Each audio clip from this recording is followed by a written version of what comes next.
Ile whaatauina lava vai so le ngangana Samoa. Ia, mai se fo i a tātou i au te ron nei. Malo whaafitai fo i le sunga i le li i a o ao. Ia, le tama pese lau i loa le sui o le tātou. Tama pese lau i loa whaale nganga langa rau kamai pese whaale nganga. Ia, le sunga i a Oscar. Ia, le alo fu il whaafengai ngai nā i le kalesia. Assemblies po le whaapitsonga le tua. I le fio anga o sali moa. Whaafitai mo le tātou.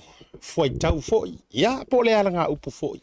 Whaatau o le nei vai aso au tātou iei lava le whaatau waina. O le vai aso le ngana Samoa. Whaatau waina o le ngana Samoa i Aotearoa. Ia, ato foi lama au se tālia. Ioe. Sema se mango. Ia, ai tau tai se poto. E se le tau o nei upu. Ia, pe o se tala e fau tua matu o lalo i ai pe a o ina whaile filinga. So a lau pulenga le ainga. Ia, e le ngata o se o le a avea se wha moe moe. O se o le a taitaia, le a inga. Se o le a tangaloa tusi uma i ai le filinga le a inga poto le a whai masao. Whai matua, whai mawhai upu, whai o malama. Ioe.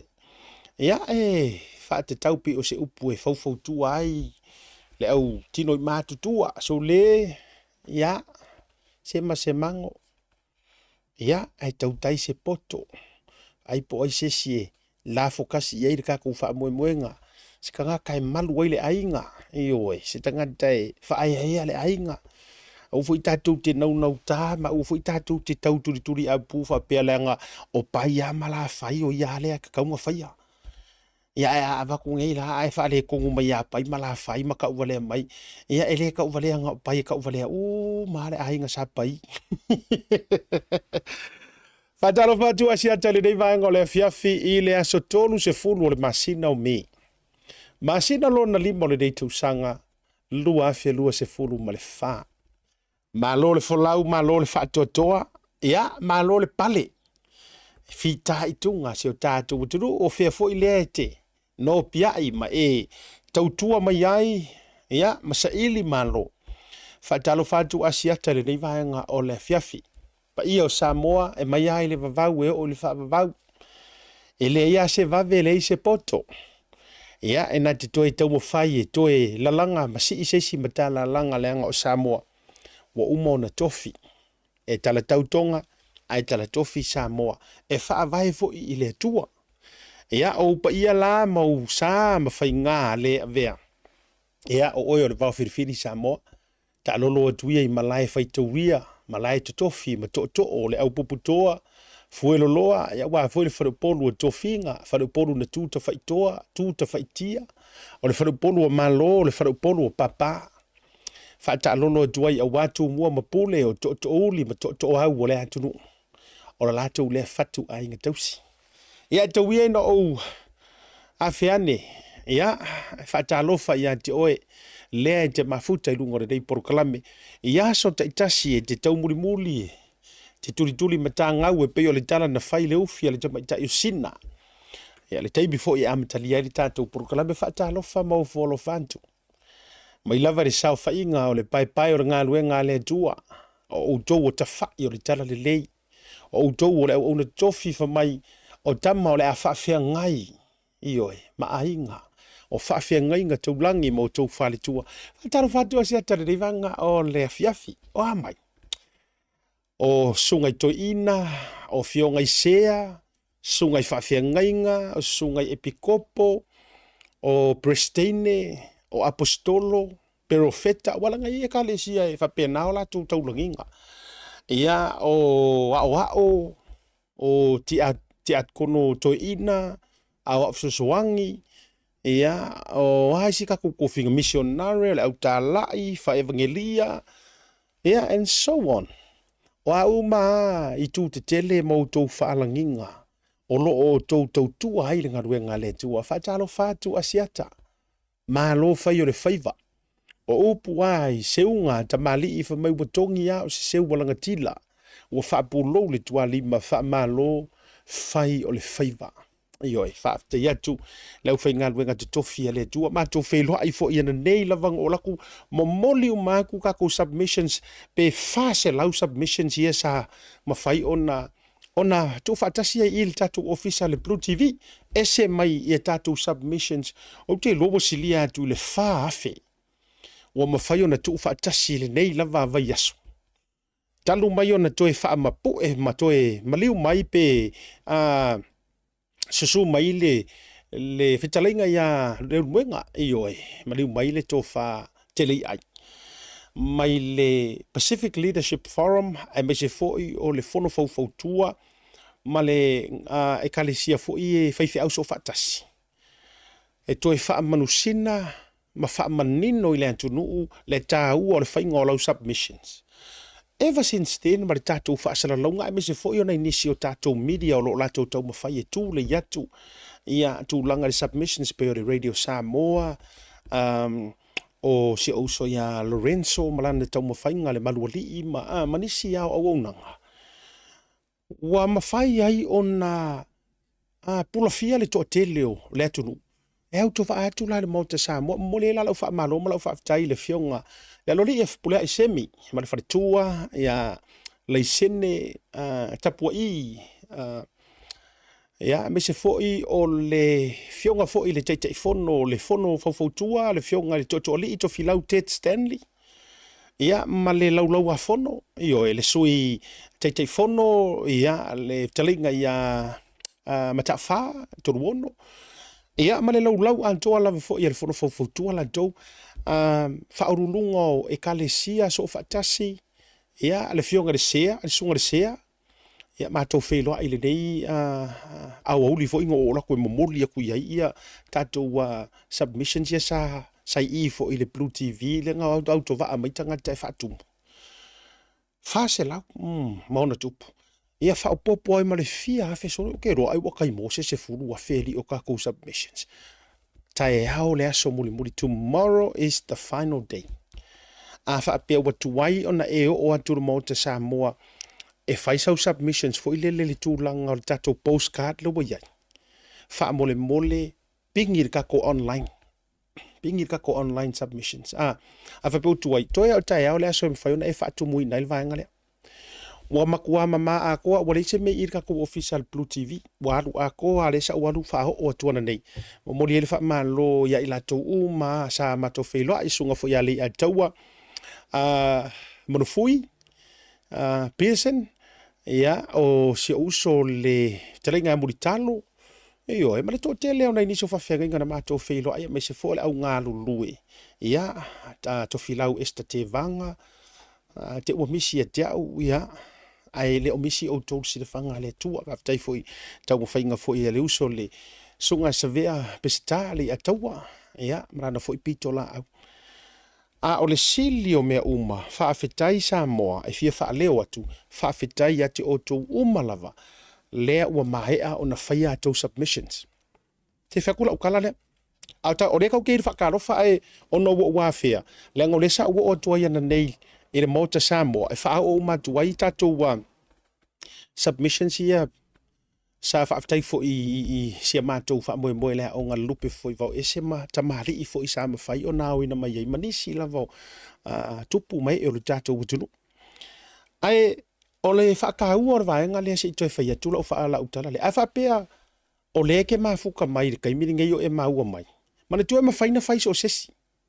So o sesi lava. Pe te nofo i nei po o fafo po o whealava. E mawhai ona e whaia le link, kiliki le link le na. Ia na dango le whaatumu e basics lava ia maenga na e in whaatonunga na e mai e lunga. A e fesili mai, o le a se whaakaua mo oi. O le whaakaua, kako ua o lango le wha moe i e pasia. Au foi ke mafau fa pe mai langa ua maliliu tulo ua maliliu na yo tua a mai le tasiva lua fa anga ile tasiva fa iva na te ia ile wa fa pe mai ya langa ngaile o avea mai na tupunga mai ai e mai mo fuala ka mi ero winga le ai au te mafau fa pena mana tu mai foi o le ia ile va enga o le immigration sa New Zealand por tu la fono o le immigration sa New Zealand ano fo mau o matua e mawhai ona. E awa noa tātou Iesu li mai ai. E mawhai ona. Whai ai e tātou no fo mau. Ia ai ole whataua la vole nei vaenga. Ka ko wo mua ia ka kala mai si ngā vangoa. Iyo. E wala e te mawhau fu ile le whapea mai. Ua le ao ngā mo oe ona o whailangi le fo launga na iautua. Lea i ao ngā. A whaifau wai mawhau wai sa pe whela hoa. O le waka ngofo mau ka ika waka sikisengi. E mawhaiango ka mawhau whapea. A se mai mo fuare kei mia. Le ai. Whaftai ai nisho tamali ia sa whaamapu e mai o la tō whina ngalo whapea mai. Io matou sikisengi uma ai langa e mafua na whai mea ia. O le tātou walo lofa. Ia ila tō nā sa ina le. Ngasu o le taitai hao le amatanga o nei mea. Ai pengi fiki uma ia le tō atele. Whaftai tele la e tātou maua le loto whapena. Ai a whapea fo ila e uma kua ngei wha makalanga ma ngei wha mangingonga ai ku maua lo whina ngalo fo ilele mau tutu e mai mau fuarkaimi. Au war kele kala. Au wala le tele fuare tala. Ma ua fuare whaiti o fua ma tūlanga whapena. Nofo ia oe au wale sau matongi. Ma lo le lei oe. Ioi. Fato a e la ngona lo na whata ua. E na ua tali mai ma manuia ma pasi le piri lea. Au ke la ngonga e muli kua ka ngaka ia sa vote. Ai mua fo ika kangi sau pous kele ai ruma ma sau whaafkaya ngi usila ma sau whaafkaya. Ia, ore tu alalo la na e vatu. Ia, au iei whata alofa. Se taime ila umalo wha alaro ngi ola umalo masani wo tau si la fia. E o mai fo isi taime tātou ofisa nei. Sunga le li loia ia saundi se lini. Ia, se matera nofa. Tele la vonisi o vaenga. E ala ile tula fono. Ia, malama anga le tula fono. E mai se fo. Si kako wa fia se taimi fo le paketi lea ua faa fofola mai nei mo matou ni usila nei. Ia, e pei o na tolo lau ile tae o na lela. Ia, pole nei fo i yaso. Whaafitai ai o e o kou ia kou ki whamai de mana i o si au aloa.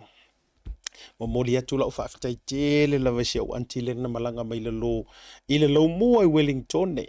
Io e laso da dafi ia le fionga i atu yoti. Io e. O le alo tama le langi le fionga i atu yoti. Furisia i langi tele. Tilo mai wa fusuanga. Tono mai pea. Ka o kangi ku kekele. Mangi suafa kekele. Kausia le. E la uro o mitile. Malanga mai la ma le aloa le ma mai asiatar me alofa le te mana o se e tango e ofu mai lunga le tatou por kalami tau te ia ia la vai mai ua matua i o colorful la tua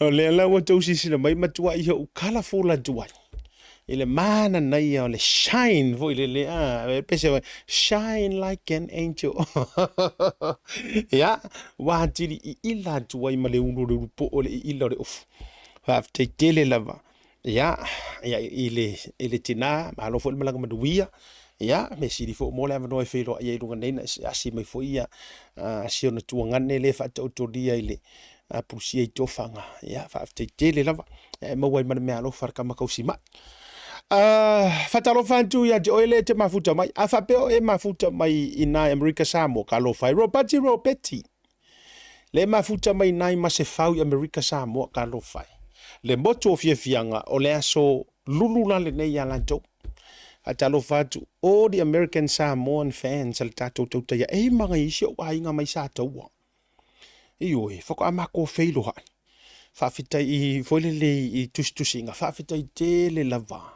Whaafitai le mafuta mai. Ia te autou America Samoa le tau tōlo loa o tau suafa. Ia le tō whina vea tu sian tamasi o na tamasian tau tonga ia tuiloma, wili. Mai la tau I nā I pua. Wai mangkua e pua ia uporu I savai. Ai pua ia I ngai I tāfuna. Fefo ile ngā. Lei le arunga I oi. Ia fo kau va fo kau ngalo ko ya leone le ro ngai leone na ye le pito na pua ele mama ma fukinga so de whatever fo ya whatever fo ngo la ispanki ri whatever fo ngo io ngo kama pango I America Samoa a chalo fatu ila to tele ila to ro mafuta mai na ia be se fo ia sia utina matua ia leua ai ono ke le ro po ama ye le wali iso le kinga io ia se tasi fo tina tu si tala wailonga lana tautua tulanga o tustusinga na Amerika Samoa ia me se fo na yonalo atalo fatu pe afa pea o lo to i Amerika Samoa lava e po le me wo to fai malangantu i le mainland na Amerika ia Hawaii Amerika ile malo tele fa atalo fa mo folo fatu fa fenga uma lava ma auto uma fo yo lo o mfai na maua mai ia si le sia unana ngai Amerika fa talo fa tua ya le sina tina le sina mar fa nau ya ever after ya ba se foi ya le fa nau ya mauto uma lava ioi o lo o mafuta mai ai ya malo tele Amerika fa talo fa tua sia tamo folo fa fa solo marka ko fa kalo fa Australia ya skeke uma Australia malo lava don sai malo fa toa ele rei vai ngole aso pe se foi se tatu o turu o Samoa fa afte yatu ya le lango suai no le nei por kalame ia fi taitas o le kele io nga ya isu ia wo kangolisi i lo pepalea ia maresi pepalu ke ua i lo nga valelea e tau te o uma ya aso ke kiro ko pe fatalo fatu nei nisi fo io o ila tau lungo nei por kalame to telele mafuta mai Amerika la tau fo Utah atalo fatu ia le uso ia matailinga pasi male fretua o talawena te kori male fretua tu mema malo lava le sai o to fine fo ia samo tu mo to uma lava ia le va ma da au su families le naina atalo fatu male ano no ai lava o to uma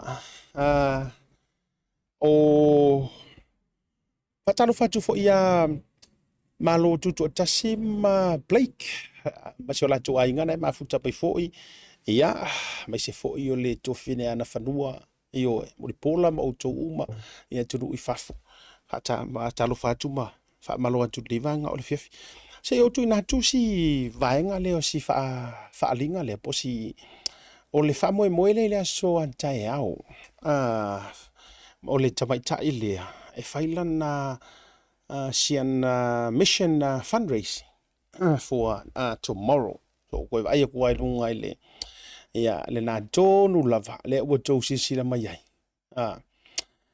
if I go in on the age of great a missionary fundraiser o te mai tai ile ya sister ngasu o le umolo na vano e jala ia le jala le leifo ia le tua io e tawala mai le fatu tuanga o le kalesia skrisol o yo aso ngatai o le la o maua lana vala awina ina i laok i Filipina ia i lalo na fa moe i le aso antai au now o le fasisilanga lea ia o te loa e mo le to atele ia ai misia ila to e patino tonu a foi ia ile tari tonunga lea le kalesia skriso o le opaio aso ngatai ia po ole e kalesia mamona wasila fia ia le to atele mo ila to fo esila fia le nei a fine le fine o le sunga ya le sanga ngasu masio no faletua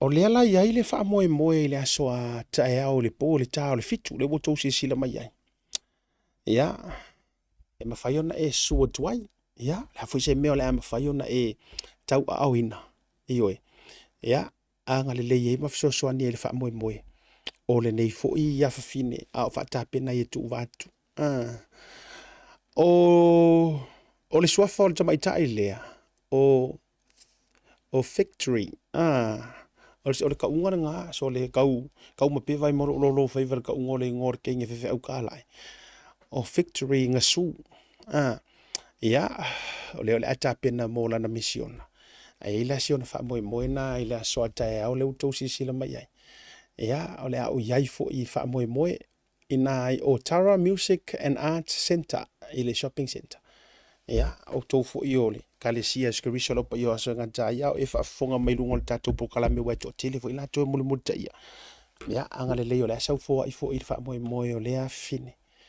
ele ai se me piko sili lava onga ona fa mausali nailo loto fo ai nailo lo wanga le fa na wale ale atunu o lea e malangai tūlanga o misiona whapene ia maso o se kala inga amu ia lea fine ia ufaisa na filifilinga ia e wha lea taimi o lona soifua e tala ia ili tala lelei ia so ane lea soa tai au wha moe le tala fitu ia mo le wha moe le tuma itai lea ia sista ngasu tatotu manolonga a foi mai tatou woi tatou update ia me se foi o nisi o vaenga lautongi o le tatou poklame le nevanga o le fefi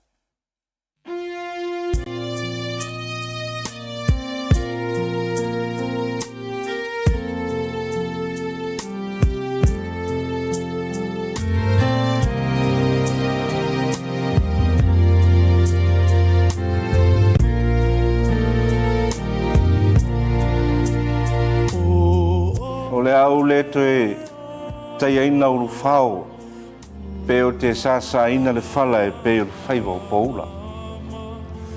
O te le toe au whanga ina fo i le niu loa pe o te toe pāpau ina whātupe ua muli o taula whonga malona whalalaki. Au wau sa moa mai lava i le mata whanua se ia pā ia siu whanua. Pa o le tolo na fau sele ai le la. Se ia pa ia le pito whanua o le vai na sali. A wā ua mai a o na papae o na tupua ma o na papa whasau tu lo wia sa moa. Ai whatalofa ma whawheilo i atu i le whita whawhonga le atu nuu. Whapea wō ma au mea mai ai meise a inga uma i sa moa ma atu nuu i whafo. O le nei mitanga ruenga me tutisi pito nu uta i satu paitea nei. Pai ia lava lea i le su sa moe le oi i a tavu i mga su. Whapea fo i tapa au. Malu tapa au le whano whapea le ala taua. Aua tasi nei le fina ngalo le mtanga ruenga me tutisi satu paitea nei. Ina ia fausia se malu fau. Awa tapua inga masau dinga uma i lo tatou tua. Ua silia nei ma le fast food tausanga o le malu o iai nei. Ma ua iai vaenga ua mo mia o na toe tapena ma whaalelei. E le ngata i lea. O a fianga i le tau. Pe a whai e mamafa ti munga. E lo fia ai le laufanua nei le ele i le vai. E tau ai le sila ma le whatau o le soifua maloloina. Ai mai se o le saunga le mu o tangata uma e auto vaa mai i to tono le nei no toa. O le ala lea ua tasi ai le tō wha ma le whau tautanga i le nei ka le sia. Se i whatino se tau sala online mo le nei wha moe moe. E ala ese le fōai ma le anga le lei o le tātou tua. O saunia fo i ala tele vavave whateko no losi i nei o le pō. E sa ili ai ma whaatino ai le ngā ruenga. E so tau au ma le lango whaatasi o lana whanau. Mo so se wha moe moe o le wha au ma le tala le o tātou tua. Ai mātou te whaatai fo lau ma whaalolo ma au. Ne i o ia lo whalita ma lo tau apisa. Whainga tā o le maa e le tau la e ia. Mātou te tū pito vao ma mātou tā lia lupe o mau i saufina ngalo fuoti eifo. Ma sau tō wha le atua. Wa amo tau ato ma samo i le ala. Lea so wa au ma fola, ma so ma au e ala i se seleni. Mātou te talia lava ma le nganga whafta i tele. A wao upo ale tusi. Sili le manuia o lefo ai, nailo le na te talia. Tātou talo sia ia, i tātou osi taulanga whatasi, e ala i lo o tau a awha ai. Whatasi ma sa mātou ngā luenga whatau wa. A wāle wha moe moe, mo le whi au matala leia le tua. Ia soi fua ma ia manuia.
Minuto je daily to la e fa e le tautua fa wa Blue TV. E le dei foi a fia le aso tofi. Ia fa talo fa tu pa fa pe o le to a tune in mai tatou li tatou proclame ma loma fa talo fa tu le sunga ia Ace Crichton. Ia. Ora ka ngakale. E se lo fia ai de kai me ke kiliki ya kuai ai mao la wa ai ku ngala wa fai mere le kukar ko i. E le fase kukangar ko inga yang barbecue manga roast ngale o kai matua i pole ale paolo ka manga voi le ke woka ko kilo ku ia mata utia fo i ia to mai fo i le fo i uso pole vita ma ia kamaranga o le great taste with Ace Crichton. Hatalo fatu ai mai na i South Jordan Utah ia nga ta fo le sunga fa ngainga ia jo ioi le mafuta mai bivesili ya marfretua tene le mau ioi mai na i America fo ya le ngata ile suka fa fega nga pesa leli ya latinga nga pesa leli ya marfretua meti ma auto uma nisi la wo fa fai fe au ya le suka fa fega nga ya pasta o peta marfretua America atalo fatu ya mau folo fatu ya te utou me se fo to fina Melissa ya te utonga fo i marfanau ma le to atele la o folo fatu le dei vanga le fe fatalo fatu ma to vainga le sunga ya moangu ti Rose Domenico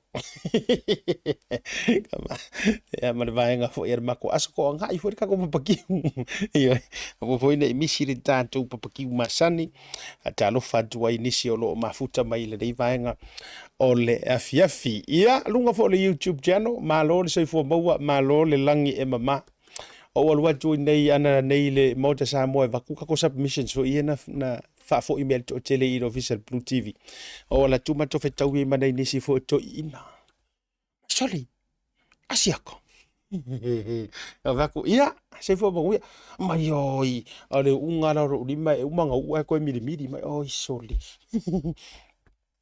ha pia uia sole u ai ku ngari i rungari pe o ska ale ali ele yeke e ke kala vo sa o ari iso ko esero o de a talo va tolo so ya manu olu teru vili ele nei vanga le fiafi ba te tonga a talo fa tu so so e ka ko vai gula mafu ka mai saka puala le o fiu ko vai ku so ko kilo kwa mai o te mata mata tu i sata puala le moe fale upolu iyo ia a ka fiolai ka maiki fale ana e alta no foi sa te pola tu se pe yo le wuta no fo i okilani i fale i fefo mlai valele man tu ai pe yo o ia foi la mala utala ai aingi kupulanga e ka kaunga kelengi kenge palalangi mangi au afakasi maka ka mai fafo ka kaunga fai ainga ma fai to olua ye ma fa wo ye oni tupulanga mai le fio ango sa te pola awa ola ukala mongia anga o ngofo i saka puala o aso umau ke ruifo au ke la manamana vale iyo la ai fo yai yo ai la ai fo fa kama iyo pe ya la foi fa kanga me nga fa kan kariva avo i ki ia ile laki fo inga re ku risi la ko ya la fa pe amre ku risi o ki uma ia o ve taxi fo nga le ka fika wa nga ka ke la ku avo ile naka vai kwa kurisi do you need a ride ia ai fa ko foi do you need a ride excuse me do you need a ride pe anga os ka mixa ka pola le fa kula ukala o ki mara o taxi le so passa se nga ya ka fika be ya ngat fa mal pala oh yeah sure follow me o ka mauro yako ko soro mako ko se lo vai mer palangi wa misi me pakai ka vale ave minga wa korosi wo no mar entrance foi wa korosi ya ku kama se anga e kolosi ala e ko vesiri gol palangi ya wait a minute please excuse me if you wait ora kala venga no you wait a minute ku se fa mar palangi ya wait a minute ala wa ko ngang no you wait ale wa e korosi le ke korosi fa ka use ngiu uso do ka ngai ka o ki ha o ngai nga me fu iki iri o ekere o fosia ku sa la ka pi ka popole mer palangi ale wa ya rusa o wa man ku le fa ka ngiu nga mar fa papa ki fu nga le si pisi va nga fa ka di pasinga fa sa nga me si ku nga e korosi ma ya e fa ya ka ma ko pe mer su ngor ngiu su mai nga ku ya le ngiu e fa sanga yai ko ku di la ko umar ngiu yai tui mare sei ka ringor palangi anga e fa yai all right now follow me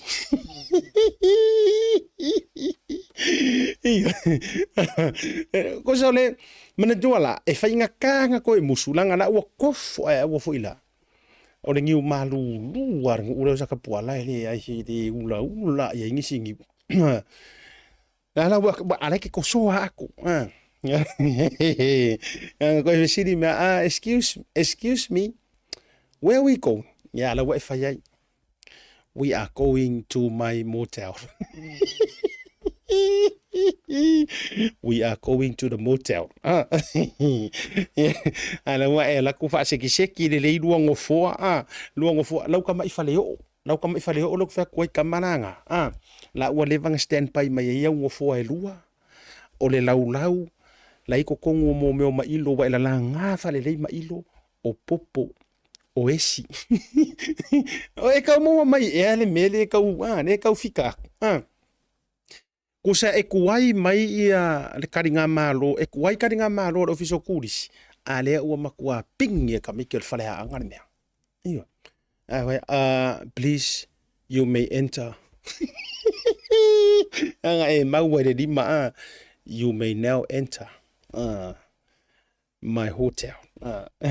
Ya, enta kuro mar palangi runga sao fa i le le ngo fo wa ka penga inga e sao fa i mo e piko rea a o le lau le wa leva nga standby ala la fi mai au kamala ki e la fi mai ku e le awange va vi fa i lo mar palangi nga so lai para langi nga le ka e le la uringa ku so kamanga kama fu nga pe nga le nga fa pe a ko lo rima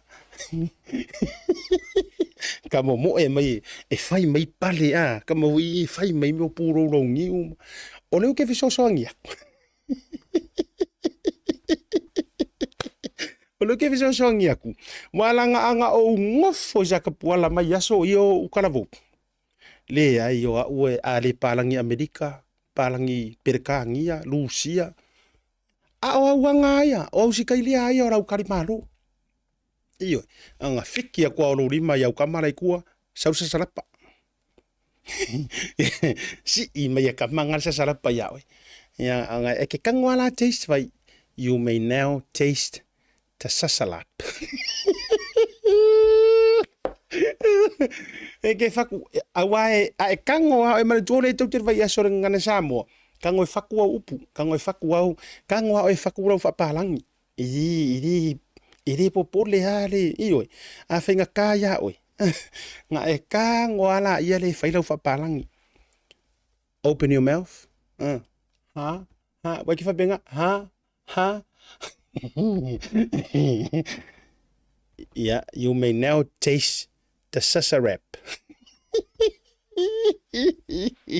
oh igafiona so de e silia ku ho me nga e fai ngai lo o me ko kupu ya pia o le o fu ka se ya ko para langi o ko mo mai na me ro ke fa ku e siria ku lau ka di ma lo ngai fai ngai lo le o fu ya pia le ku lo le o maro va de ka fa vale ye ngai nga ke ya le wo fa ma lo si ko so fu le ako ka u fa o pe ru te ko ila ro ke ngi pa langi le sa vari rungo le ka ringar ai va ngi fa ngale le nga nga kali o le sua o uma ia iau sa salapa o esi o faipula ia nga e sa ungi mo e sa ungi e fairo king now I can come with you to a pia ele uma ko fa pe merkingi sure yes you can come with me ai man tola o le la o mo wai male vango le la e aru le masa ku pe o ia ale wo umala o e taringa maro o le you've done your part. Now it's your turn. Ngai whaironia, la kiru o, ngai whaironia. I've done my part. Now it's your turn. Sa nang ngori siyo angko nga. Ngor kamalo, aku kamalo aku e fador konga introduce la kamalo langa wo vidi de ngo fesiri melanga ya langa wo konga. Who's your mate? Fasanga ko inga lang ko ilanga wo ko nga ale ko marang ka mo vidi mai. I am Vili and he is Vili. My hand. I am Vili and this is Vili. Yeah. Ore balangi e fai ngo fi ia nga ale le fo ingo rima. Ya ele ya se me la ipole ata lo fatu ila ya ila to wo mualang fa kula ukala le langa de va mai usa ka puala ata lo fatu ya to uma fo fo ile te mafuta mai nu o Samoa aka lo faku ata lo fatu ya oi ya ele le va ngola fiafi ai se va ngo ke fa fe kai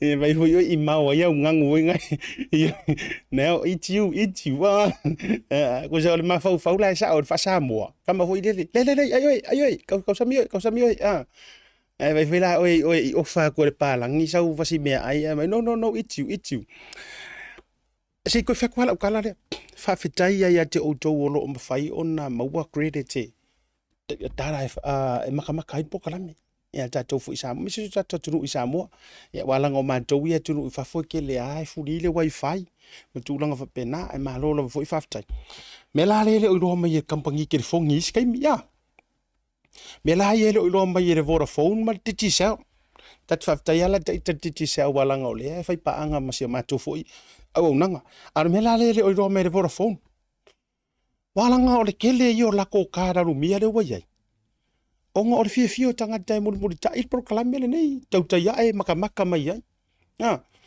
ya ai afa ya ko mai fai e mai sponsor ma me fa pe nga ai kami solo ma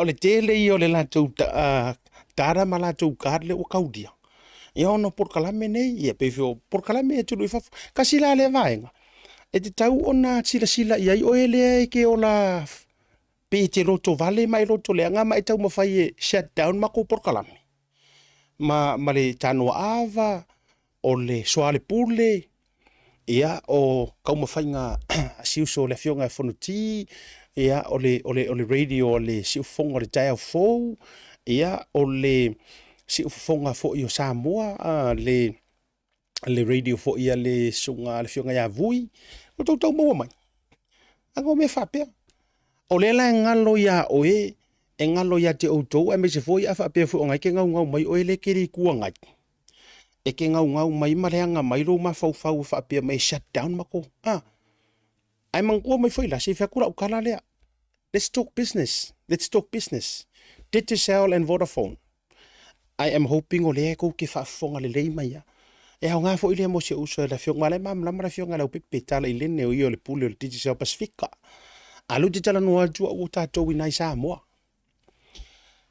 ai longa o keleng ko top up e whakaua e top up e makamaka i kala me ie le feika mai ai longa ko keleng isi e wala nga e fua i viewers ale siko inga lele masenga faime pe nga le luanga viewers isi wala kian ngofo avaku ia avatu ia nai tangati ia siko ingo o kuila epa po ai lava iyo wai pe nga o kuila epa li foi lunga kau fe rolo ngi viewers alo winga la le ale fatula tatala fa afekai la i proclame ngi fa afekai Blue TV fa afekai le Radio Samoa fa afekai iyo ina tamali ia o ke fa lau aku le soale puli le angor ke le yo le revenue ngai maua ia o go yes if you're asking me polea data credit yes o le ke le yo le au fai top up do you agree with me ka ko bompa angal Blue TV me la le sa o le pese misiruki kulo wa me la le lo me ko fila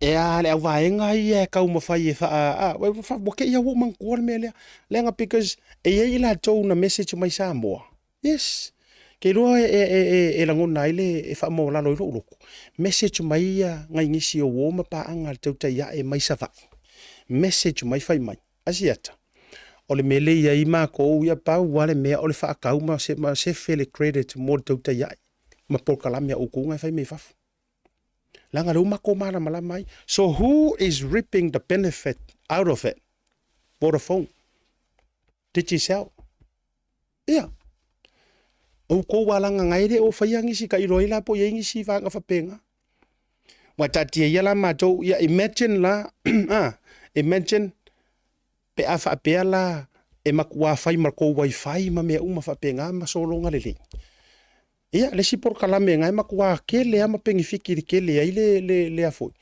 le taranga e alu ai ma fai por kalame ngai fai mi Samoa iwe le lalo le fale o asi o so le ya mau ia ma to tele ma foi se ia ora kau ma fai nga o kanga kai iwe e longo puia li ma fa manino le tatu tunu e ko ke lo le ya le esenga pe a o ngira kai mila ale ko yang o ko ai male ko karango ko ngi si nga me ma nga pengi fikila ia le ma fia le au a mi opi o mai la to o le mai lo ko mai la ko o ka mo fai la ko nga fa ali dilo ia au le ko pengi fiki ai la kampangi ia le ma wai la ko credits ma tulang va pena o le tau le na fa tau ina fu le na o le ngaru du fa tasi me se fo o ko le ia wai e fe kula kakala e si kanga ko ke masangi e fenga ruenga Digicel male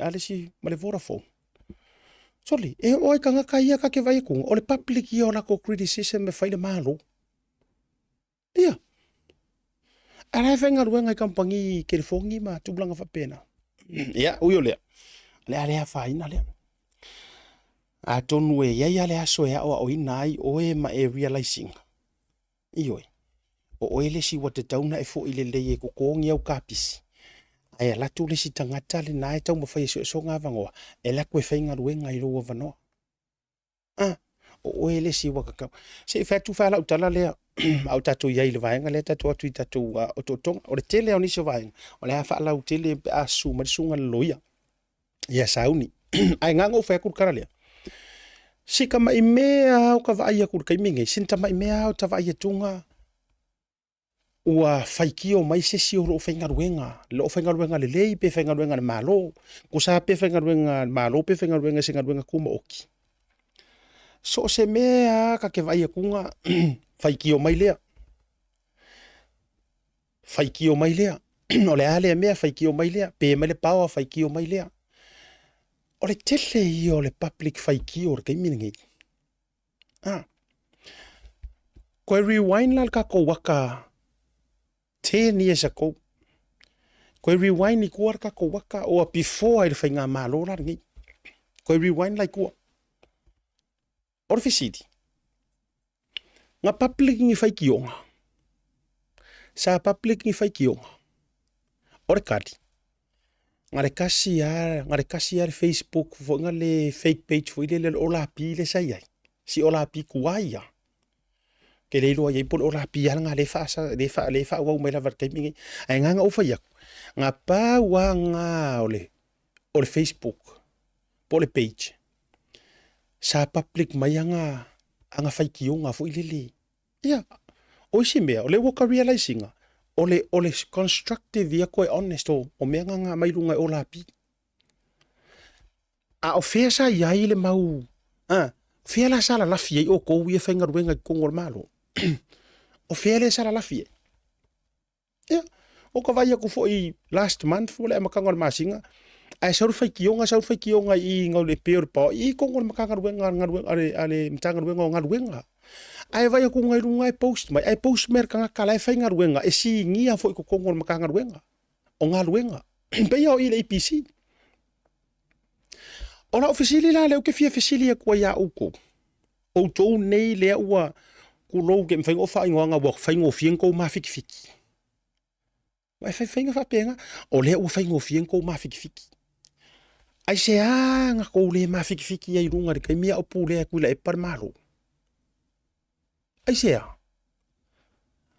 ai sila mai fo yo to ele o kai me mo ai le nga pe ele power ele o se kai me mo ai le o makua black out ma o miengi pe o ngi power o lo ke kalango haku wa uye sa mai savai e ai kai me ko ki alua so o kasi le aso ako o alu ele ngi power pepe uma me uma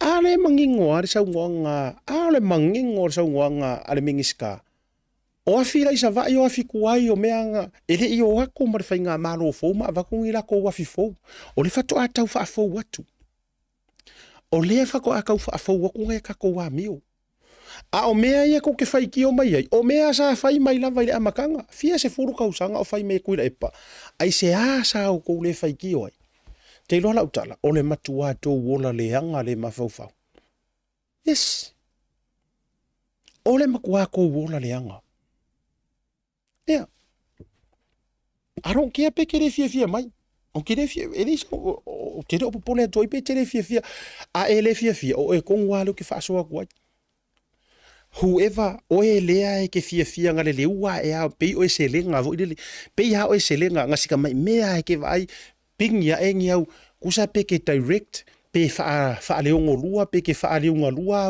le fainga o kala e fainga ile fainga malo le wai lo le ya o le fisili ai se hanga pe ilo si mo tu lo fa fonga na tu ya le ke fa ya ku ngare kasi ale o la pinga nga makua i paso kuila e pasu e wale ilonga se fa kusa nga ru foi fa mai o le fionga mingis ka nga ruenga fa mai o la pi alua fa mai o tulo sunga tamata ilo ia uni sa polu unasa ia o kalanga ka faalungu wa ku ua ia lo fo mai ola auli ola pi ia lo fo mai o pai ola fai wa le ilo ngasis ai ngale pau wa ngar ka sa fai le loko e uia nga makwa protector kanga le nga makwa lama na majua lama ko ilama e kuila e papo ai kung le ngai o ko pare menge nga makua declare ka malo le me fai i ka le pe a nga mau o to mana tua mai fo iska mai kiki o sia mato nu tua o isili o ko man ko mai fo e cases ka mai kiki nga le nga ye nga kala man ko fo yang kala nga fa ale mi nga o nga fai ya kuila epa o to man tua mai I'm talking about 10, 15 years ago, or maybe 20 years ago. Yeah. Iska mai kiki nga ele ngaka nga faasala ele ngu ula isili inga ua maua. Are nga ave walaki onga ua faasala e sili mfa ke e sili le nga vak wai fa ma nga lo mai si ka mai kiki. Inga ua maua ilunga langa post nga le nga fai.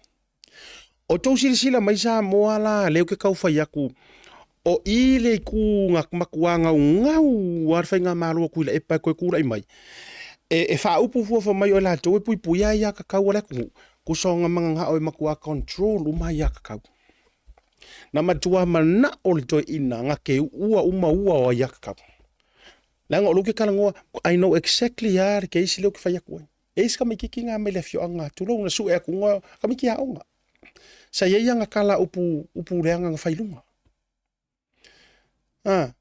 ai nga makua apa mai ya ile lima ua mea. O le winga la le fa toi la utala. Ola le mau nguku le anga le ua yai. Ola le mau nguku pua le ua yai. Kai me a loko ai ale fia palau vale pale mia palau vale fa ya ala a loko ai ale la laura nga oi o le mingiska o le mingiska. Ia e makua loko ai. No. E ese ale avatu o lau faiti o nga constructive. Ale lau ke fai akura ukala. O le mafu anga le ala ino o faaso atu. Ai se anga ele fai a warfsiri le ke kaunga e kali mai. O e le ke fia langa mea. O e le ke fia ke langa mea. Ngasi ka mai mea e a koea o le lenga e fa mai. Oh yeah, this is why, you know, the new government should act and should. See? Ala ofisiri ya, oi. Sa act le previous government. Sa acting nga mea. Awa surely anga whaapea nga active le kaimi ngā pe nga change la kou ele koe kupu whawhikauti. Ai kusanga on mele iei. Nga singa ka mai mea or whai ngā malo. Nga singa ka mai mea e sa olisi ko lo makua mako. On mele i o kou ngari pa ua lau uru fo meo le hiku. Ia.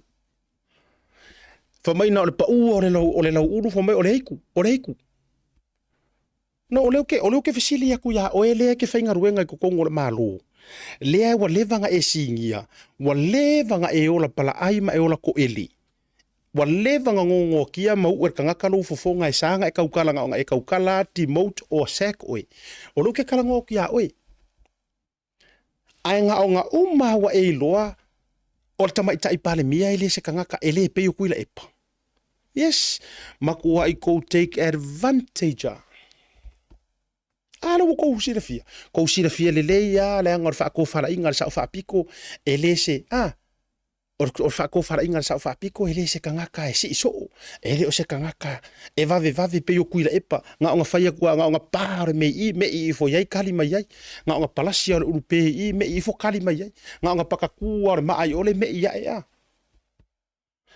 na ona fio mal sa fa piko ma wo ko usira fia o se tanga dai madua enofo ele se kanga kai si so oe fai mali e o nga fai ava ai la il ko fai ngale waru ai la il ko wat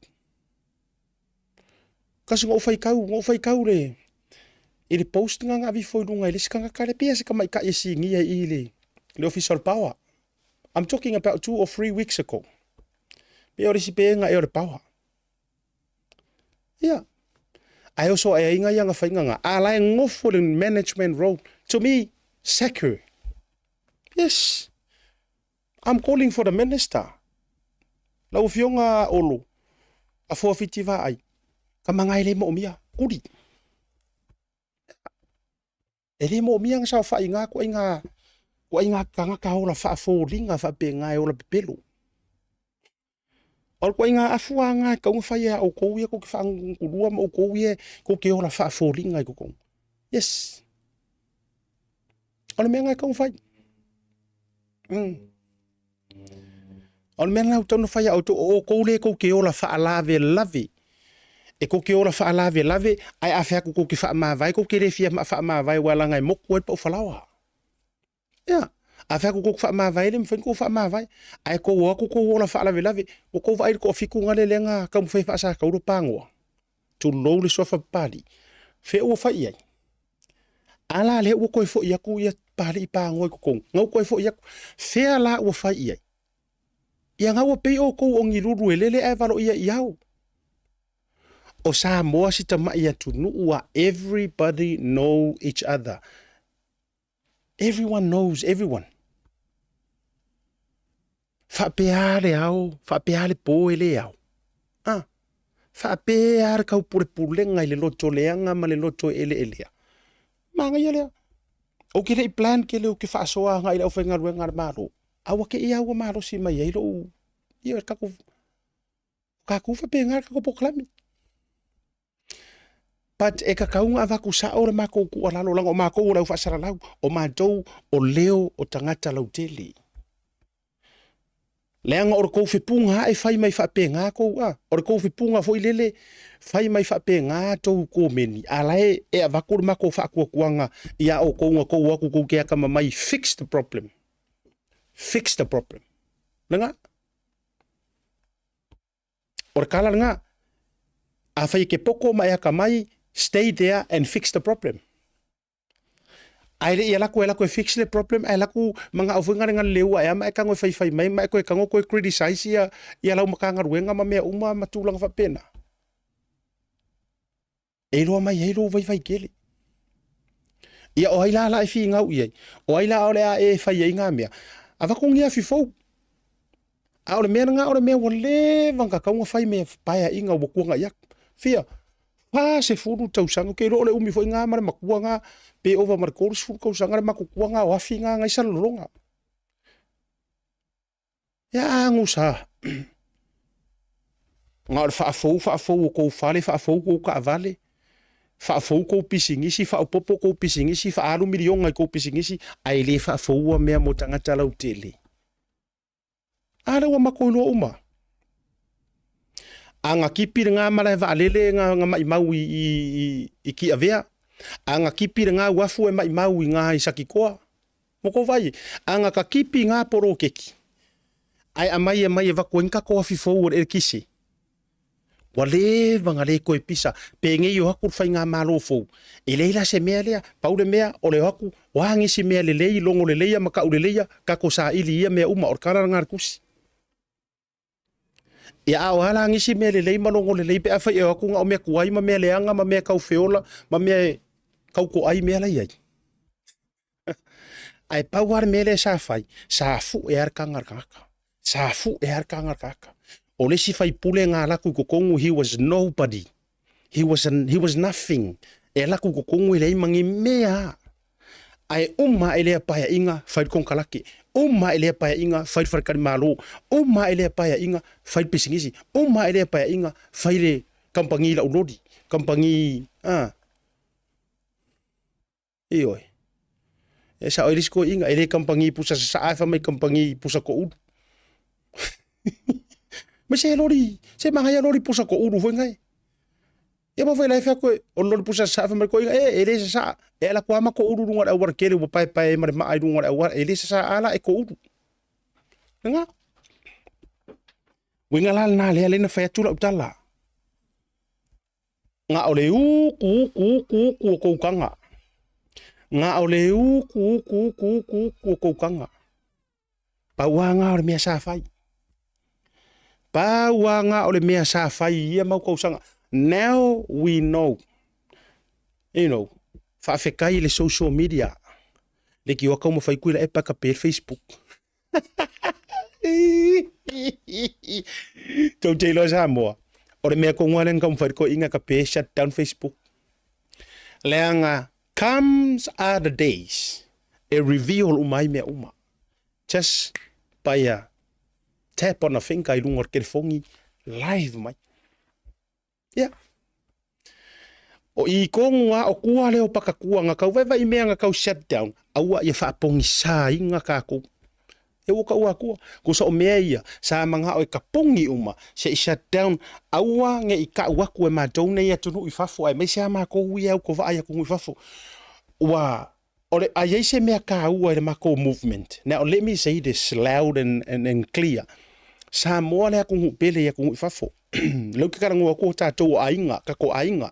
Ainga uma o loke representing a kunga ko kedo kanga kai kungu I fafo. Lea lai vatule, le tala le nei mo utou.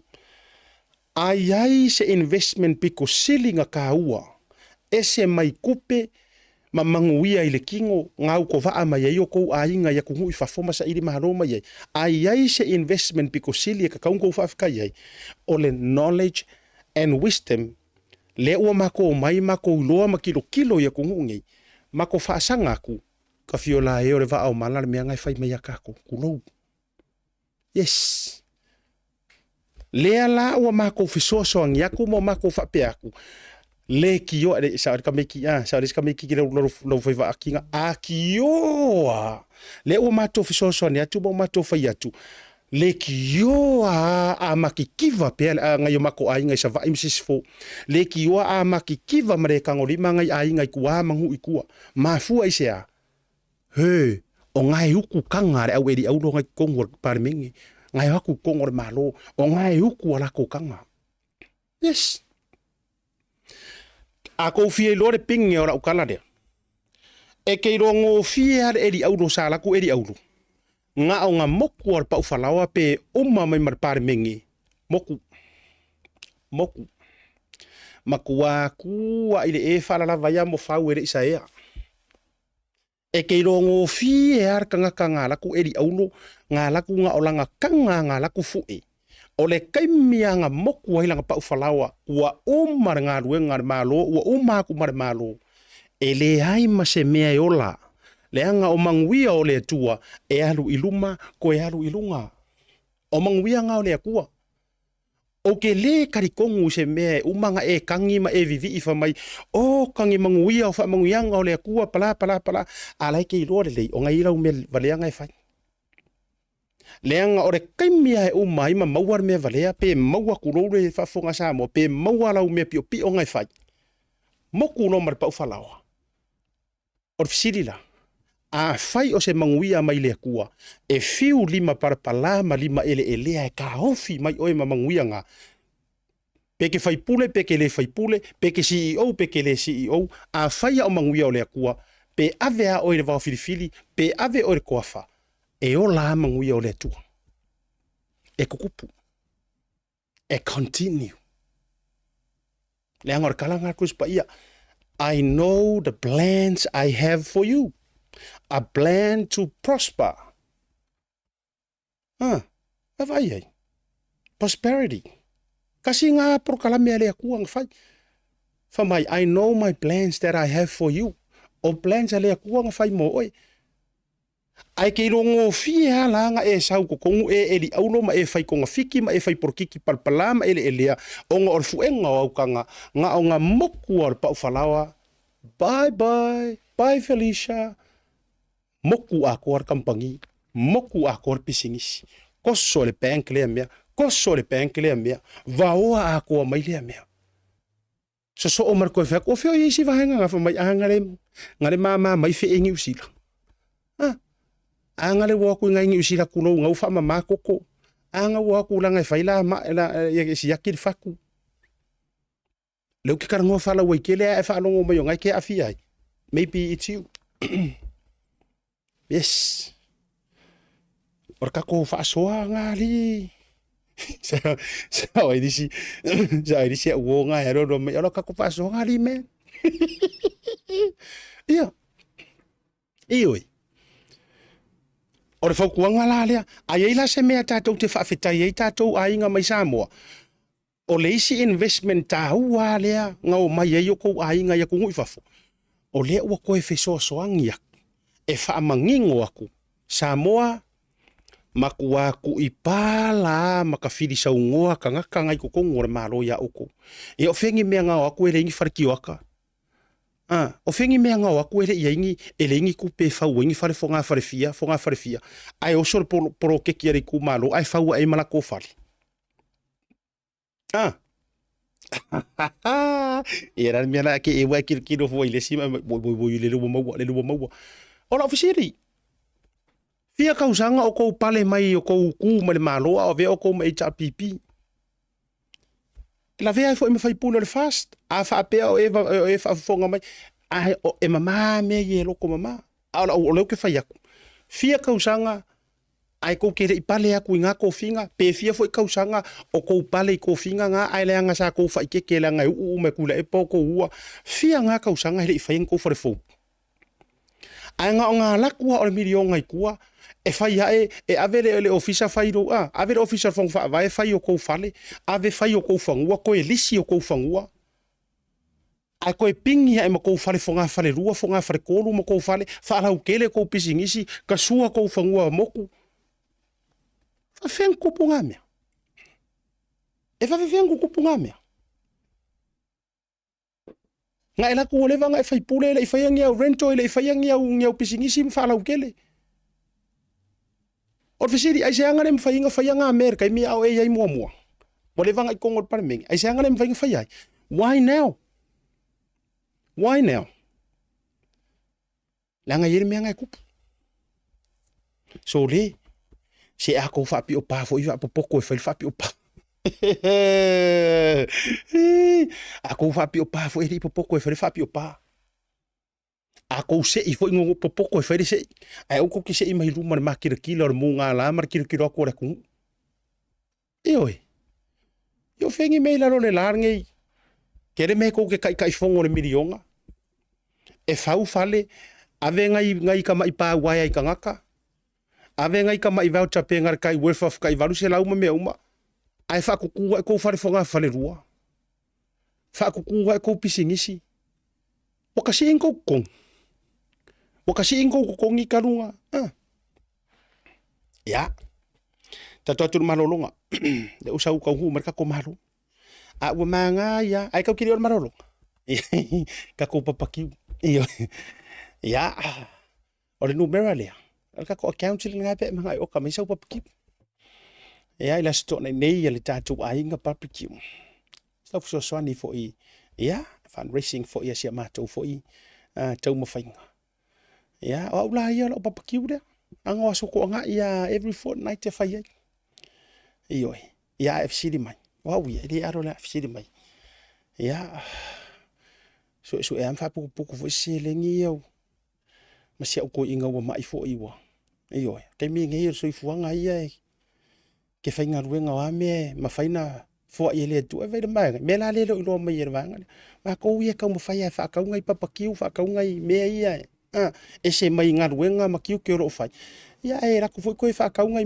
me sa wa ia le kangia i lima ya mu ya ko pe fa pe nga ko ke ka fili sa ngo ai ku pe al malo ma me wa va ku ngai ka ngaka ya pre order sa e free ka ku deliver pe ali mau papakiu e fa ka nga i lunga ai le or kasi asi error kamo kasi FM memoria ku West Auckland so de que foi lo de rofa o ngo foi South Auckland ai al tanto numero na ora mai sau papakiu mo la se to na nei o to ne to no fa foi sa swangi mai foi balanga ma ko foi New Zealand so mo pe ya sa mo o pe ale ki ngo foi ya pia e ke ro ke re ku pe sa mo ya ma to te New Zealand o to le Australia ma America si fai me se fa ka mo ngai ko ai ngai ngai e o mai la ko piki ta to malonga foi mai a felo ai songa le roia e a sa uni selen ya se ma fa so foi le vanga le fiafi E fia Pacific Easy whaelo atu lana whabitoa mo le aso sao tina male masira atoa o me. E whase pun whaelonga tupeta i lua se lau ta lau saunia mo ana paanga. E lua se pun whaelonga mo Samoa, lua se pun whaelonga mo tātou i New Zealand nei. E se ina whaelonga se fulu i aso wharedo vai aso re tasi. E afu atu las whareile se fulu o me. Mana tua o lo whaawau fo i le whabitoa e nao le lima tala an tongi pia e whaonga i le Pacific Easy mobile app. O lo avano fo i le direct transfer ti posi mai e lau tupe i le tātou account ma whaatino i lungo le telefoni la whaino au tupe whamamoli. Ai ngā whapitoa. Awari ngalo si lia male fitu se fulu a tātou la lau whaasopori ai New Zealand. O lo avano fo i a tātou ofisa i o Tara o Tāhuhu Mamangele. Mo nisha whamtalanga wala au le telefoni o Valuselau o Tasiono no Bea Siasi i le apia fōringa Pacific Easy. O lunga lo penga tawhailangi www.pacificeasy.com. Pacific Easy o lau paanga mo tupe whamamoli Samoa.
Talofa Lava. Tasi Market is here at the Mayere Town Centre, the heart of South.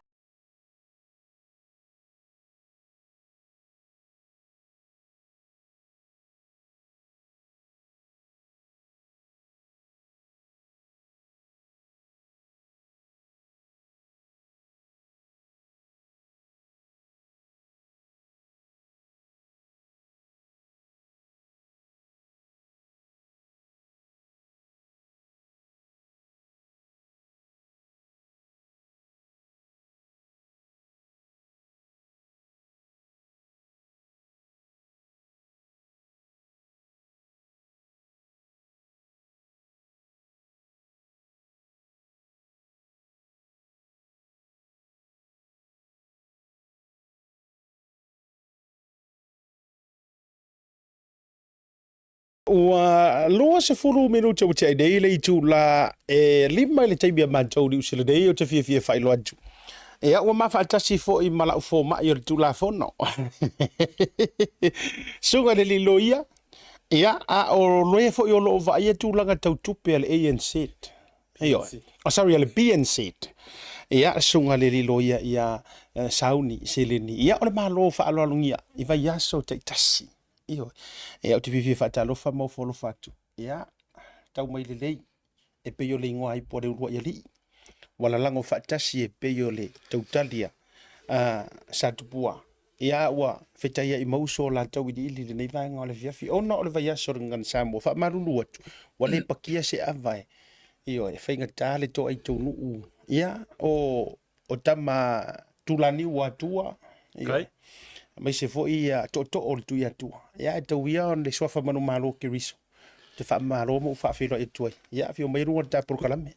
Ia le li i asiak fa felo ia fo ile pa ia mal malu ka ko i so se kafo le ke lope la ngao sa mo le ngo man kofi o le ale ko ia isa fam talanga i pa ia sa ma fa ngao sa mo o pa ia le popo masa le o fa felo e fo ilau fe kala inga le va i malai o lo sa fai ko kasiringi foi a fi fa fikai ole foi ka ngomai o le ke soi ya Fa kau kuringa o fai am fa manga kusia papa kiule fa njoi o le sko ngai le fai lo papa ki ia le nanton wa wo fa tu la utala va tu lo sunga loya o for por kala mene si la fia o mele to tele le o kiri kai o alo le to la o fa tu se to rua mana tua foi ole isi o tamama tua le ya le tausi nei ini usila nei ya o se o tamama tua foi ele ino fo mau ini usila iyo le la ile multiple visa la kama o le foi la yo no fina wina le mau le ma le tulanga ile citizen ela vea kongo ya la ko inga le kausanga ya mai ka siva rua fa ka siva faiva ala so fa nga o se o tamama o le te siva whārua. Ia. Wa mo mai la. Ka o kokongu ai ko kongu ka mahalo i. Le malanga mai o le situlanga whano no fo. Ia ua po ia wha manu o whanga le te tele whakuru ka mahalo whakuru ka o koi miro mo. Ia o se tala whano no fo ila wa mafu. Langa luki ka lango ku le mafu anga wale. Ngo ka ngo whaila u si mapapaki. Ia. O tūlanga la nā ele o longi pili e o rofo i miro mo e koi kia wheri ma se lau le po e tase ta o toa. e le ka ngofi Ele na. Ia e whai a mei le nganga whaatua tua ma tūlanga o le tūlanga la wai ia wale ma whailanga sa wati. Ia e whai mai la tati whawhitai. La utala fo ile ele anga leo le tua. Ele en taito se uka mai meo assistance fo ia whale mai. Ai o le recommendations o le format.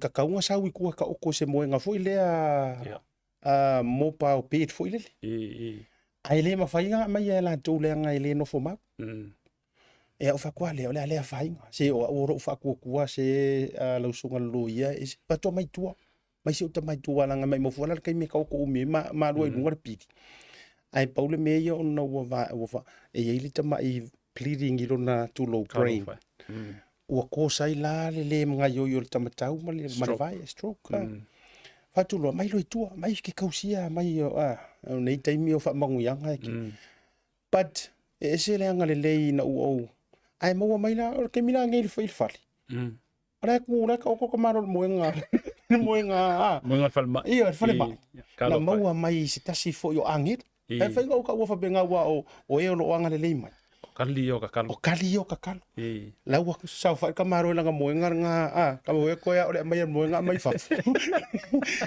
ava tu fo le angelu malanga wheelchair ai o foi langi so e ko fu ko le angelu le nga ko moenga ko la ko mare tray foi le mo mia ka ma tray fa le ba le va ko e tau sa mia lunga ko i ngome ai po fa pe ese le anga le yo le tu era nga le ngo fa ko o ke fa fe kai la ngo ke fa ko ile tu ai ava tu for free O le tūlanga fo iai le whapetau masina se si aluinga lo tala. Ia o le taimiana e whato am whainto e fo iai ia vahenga ia me tūlanga whapena. Ia o le kakalo ia i kako le i sa whakilangi wa sa whakilangi le kia lala ia. O mai lango le papaki o le kofaya asiaka. Ia, le na. E lea o ngā kako kule ian malo e ave ia fisosoangi kau foreign aid isia kungu. Ao le, ai masel malo ngi usil. O kako la fonga ia ave le fai ia foreign aid ia ave ia kupe isia kungu include ma kungu le Pasifika. Ia o le ia ka ngaka mo mia ia fisosoangi. Nā tonua. A kako mai e pongi malango le. Ia le nga whea kurola ia katuro si matu ainga.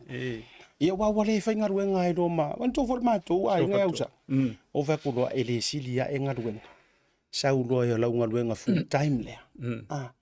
O oe le la fucking nurse foi le ko ngore fat. Ia o wala luma wa matua e le poka pele o le mafali.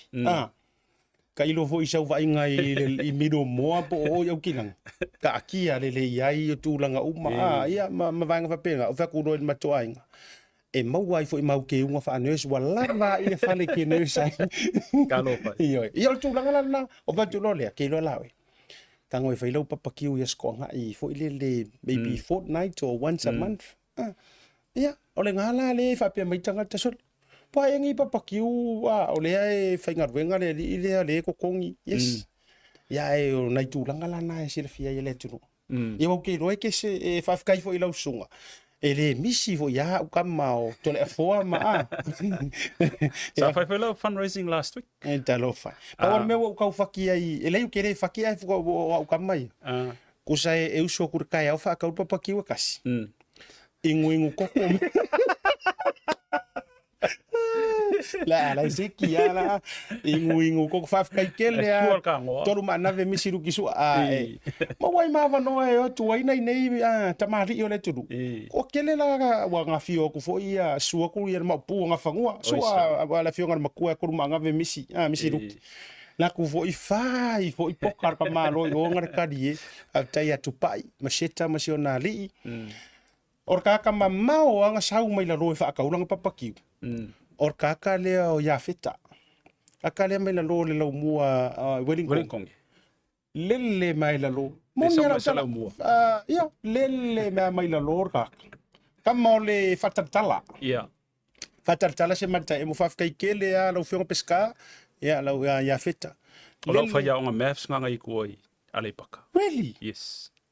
Okay, lo inga. Wow. Ko a fonga mai le fionga ia. Nga sau mamau a mai la lo. Sau e lango la upapaki o whako. Se o se pela ukangi e ro sau mamau. Iyo, whaftai tele. Ia, me se voto tele o le tunu. Si to fina whai asona whai poloa ma le to tele lava. You know, o le mamalu lo tele le tunu. Wheloa ia i o le skong. Ia, le nala. Ia se kalala ngā ele. Ai se i tau mai, wai te tau mai. E ke kaungo mai. A kongo e kela ngonga mai whasike puro wa ea e mai runga ro ukau leo kele. Fo i le lau whaasoa. O le mafu angalo sunga loia. Wala ngona lo whanoa noa wa whakupula ia le whawhika uri le ko kongo se o kako kungu isamo. O le whelama hai o le au whai ngā ruenga ma be e tau mawhai. E kau mawhai fo ile le e whaaleanga le whai ngā malo lae ngā rurue malako kau kua hai. Ele vākur ko a whiku renga kupu manupi wha kau mawhai e pingi se mea e kuri e ma wha malolo ia le German. Le ua umala ua toi fo i le German koe wha awau o ngā kiuke. Le ma se mea o ngā kua inga wha maungia. Ai le lewa fo inga pe mai le paua. Not this time pa aroke karangoa ku 3-4 weeks ago. Ai malanga mai le mingi sky malanga yanga funkanga. Ai o vai kunga. Ai au mai lunga le fai kionga. A se kasi o ka mai ka ia. Si ingi ai kukongu a makanga ruenga le. Ai re koe fai kio pi wha kukua ngai fai ngā malo. Ia male ango. Ai o whapero leo lo mafufau. What's wrong with this people's mind? Au tangata nei. O ka ngakalenga carry on mai le la kou service mai fai ngā malo watua na iatu. Neo, ka kere mga e compare whai ngā malo ala winga o lau tala. A e whai kio i se issue sa kakaunga nga fo ia mua. To me la, E fe kawilo ua vea o fai ki onga nga a le fa ko a ere i uma se pai a inga. And another question, ai se asa ele speak loud, ai lai kai mi a okupu issue ia before wa o le pair power o le mausa nga sa mo ai ele se me phone nga mea. Ai se ala nga ko le ave runga social media pe ko ke ave runga a lai ko ke fai nga luenga ai positions nga. E kasi ana mafuanga. E kuri ai. Ia ona mafuanga nga kere lope i se vai nga te fie sau no ai le tūlanga lau sunga loi. O le tūlanga fo lea i mene i o ngaluenga. E mai se ai ngaluenga i lalo o whainga malo, pe whape o le whainga luenga i te tonu o matanga luenga. E te tau lava i tangata whainga luenga malo, ona lato mawhauwhau. O ai le lau te tautuaina, mua, o le public. You are a public servant. O le lona lua. O le malo le, a whape o le malo le te whainga luenga ai. You're serving the public under the instructions of the government, under the mandate, mai le miska, ma le executive, ma la kowe o lo whaululu ai makanga luenga. So, i ate au, ele eise whainga malo e perfect i lalo le la. Pa o ie i loa ai tangata whainga luenga o lo o tau mawhai e whaale leia le atunu. Wae e mo i whai business. A o le whai business ia o langa interest. O le polofiki e business. I le malo, o le interest a le malo, it's for everyone. Ia mawhai ona le leile atunu o le alualu i lumba. A whaapela o le te tautua i le malo. Ia te au e se fo i le atala whaapea tautua. Ono o le to tongi oi. Yeah. O le tautua e whai e si, i tātou ia i tua o le... Ngar manguia le kongi aku ai leisi. Ai la e usu i le maumanga sau alu le, i le sami. Pa e tau te whaonga ina le upule o le tautua wa i la tau ia whenga luenga le malo le au na le atunu.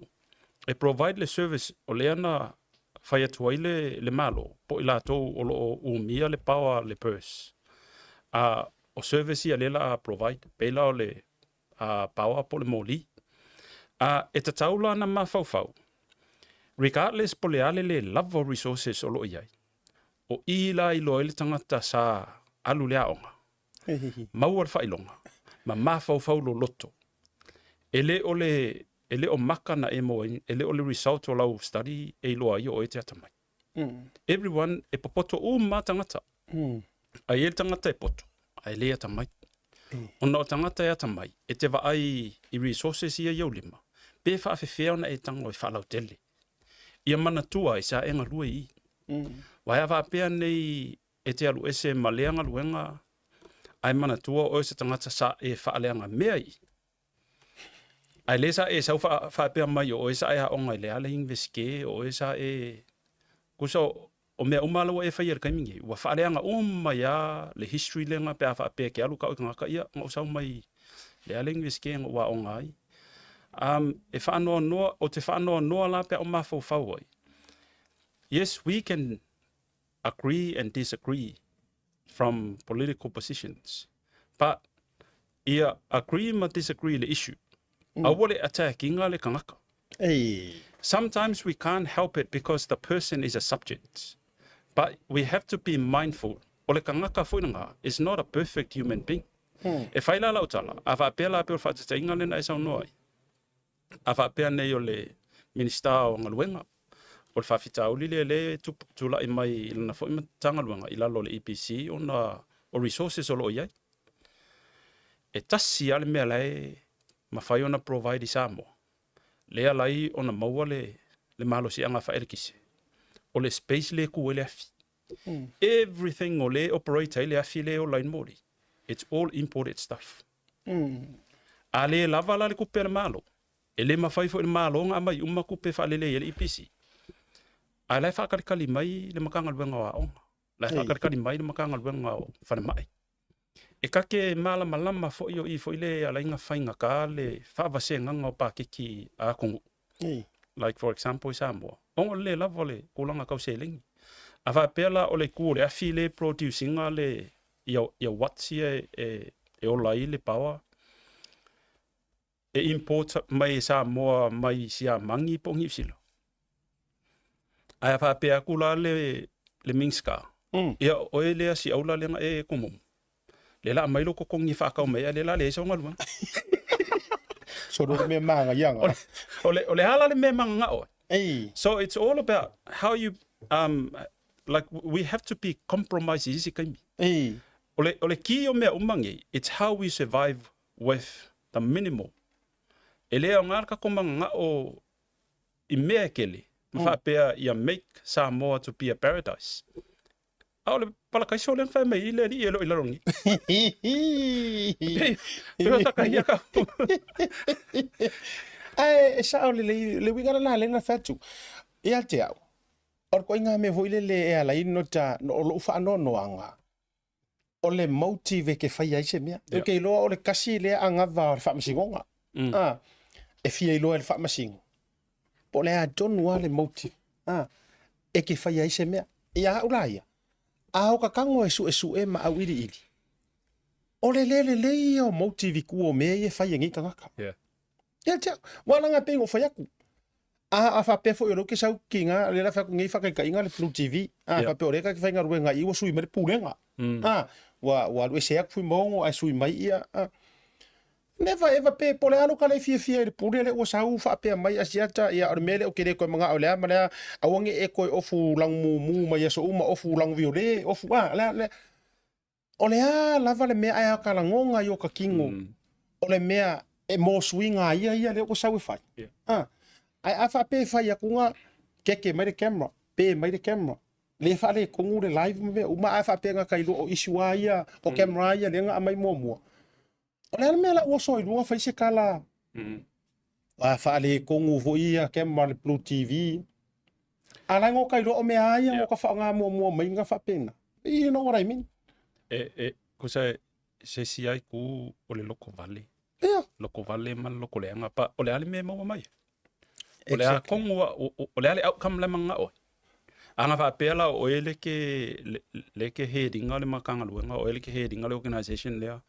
Will you make a decision to sacrifice your staff? I fix le tool.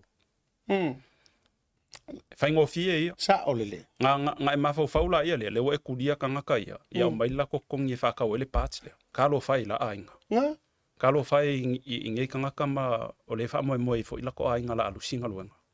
Because a o loanga va ai pe on mele ko pingi ngi sila kamingi o mai an malo fo fai de CEO au mai le lima nga fiku pasenge le kipinga o lo pakeki alu su na va ai au ka ko jambo e fu i luma fu i kuanga langa fenka fo e fai fo yo nge ya ma ia vai le mtanga ruenga o tata no speaking of the pakeki leo ke sa fai uma pe pa yo te lo no mai a fo ia sa war pakeki ka ai fala a ko ar makanga ruenga tanga tatu motor Pasifika. Vai lai ko nga me fa pe nga ka ke ko kipi fo I silia male lua sel tanga ta fainga all ka fainga ruenga. More than half of ka fainga ruenga me le MPP previous government. Arwa ko almost full pasenge. Almost full pasenge. More than that. Kiria ako ai lai me kama sa oia. Le aia ma se saufa pe mai alanga ora ngau inga ia se fe mer ku pe se fa isi me o a fala o ele le ke komu mai mai fa mai kom fe fa le angar malo ai ki pirola o e kuri o ai mai lo ai mai lo ko kongi mar ko kongi o le si wala ngai len kamai ko kongi la ka ola e va kulo fa ke ngal nu pifa ke la longa ko si o ko kongi management position le wala va nga umale ko fiku le nga fa ia le kusi le e winga ya il tete fono. I don't think it's a la lo limas for wafi. Eno. Yeah. I'm not sure, but I'm just giving an estimate. Considering your lako kulang, wow, they were all ACEO. Yeah, managers me umfapina. So imagine, like, for example, all of them are above 50 grand annually. Fiku lako. That's a lot of. Emma Wiley si afifo fakwa. Yeah. Esa o lele ya la uso ngonga. Wa o menga le fa sila ka mingi. Nga kipi ako amaya. Ko kiki ama wele lima sala waf. Ko 300,000 or more. Combine a salary ka kangi. Kipi rola ko kuri o ko wa. Amer ko kupenga ave faisi. Ole ese kasi o go. Sa o langa kala le fa ye ke o kelo kai. Saungi vayangi ale ko au e ki ku feangu sa vili ngana ngai koe fo I me feangu ngai a. Ena. E va penga fa se fokuanga I se ku alalo ia ila ko lo faia lea au ako ke Sole. Ke di ro kula ma. E no sa ni wo lo la sa nganga la ko fa. O ula ukala mo ia. Anga o au.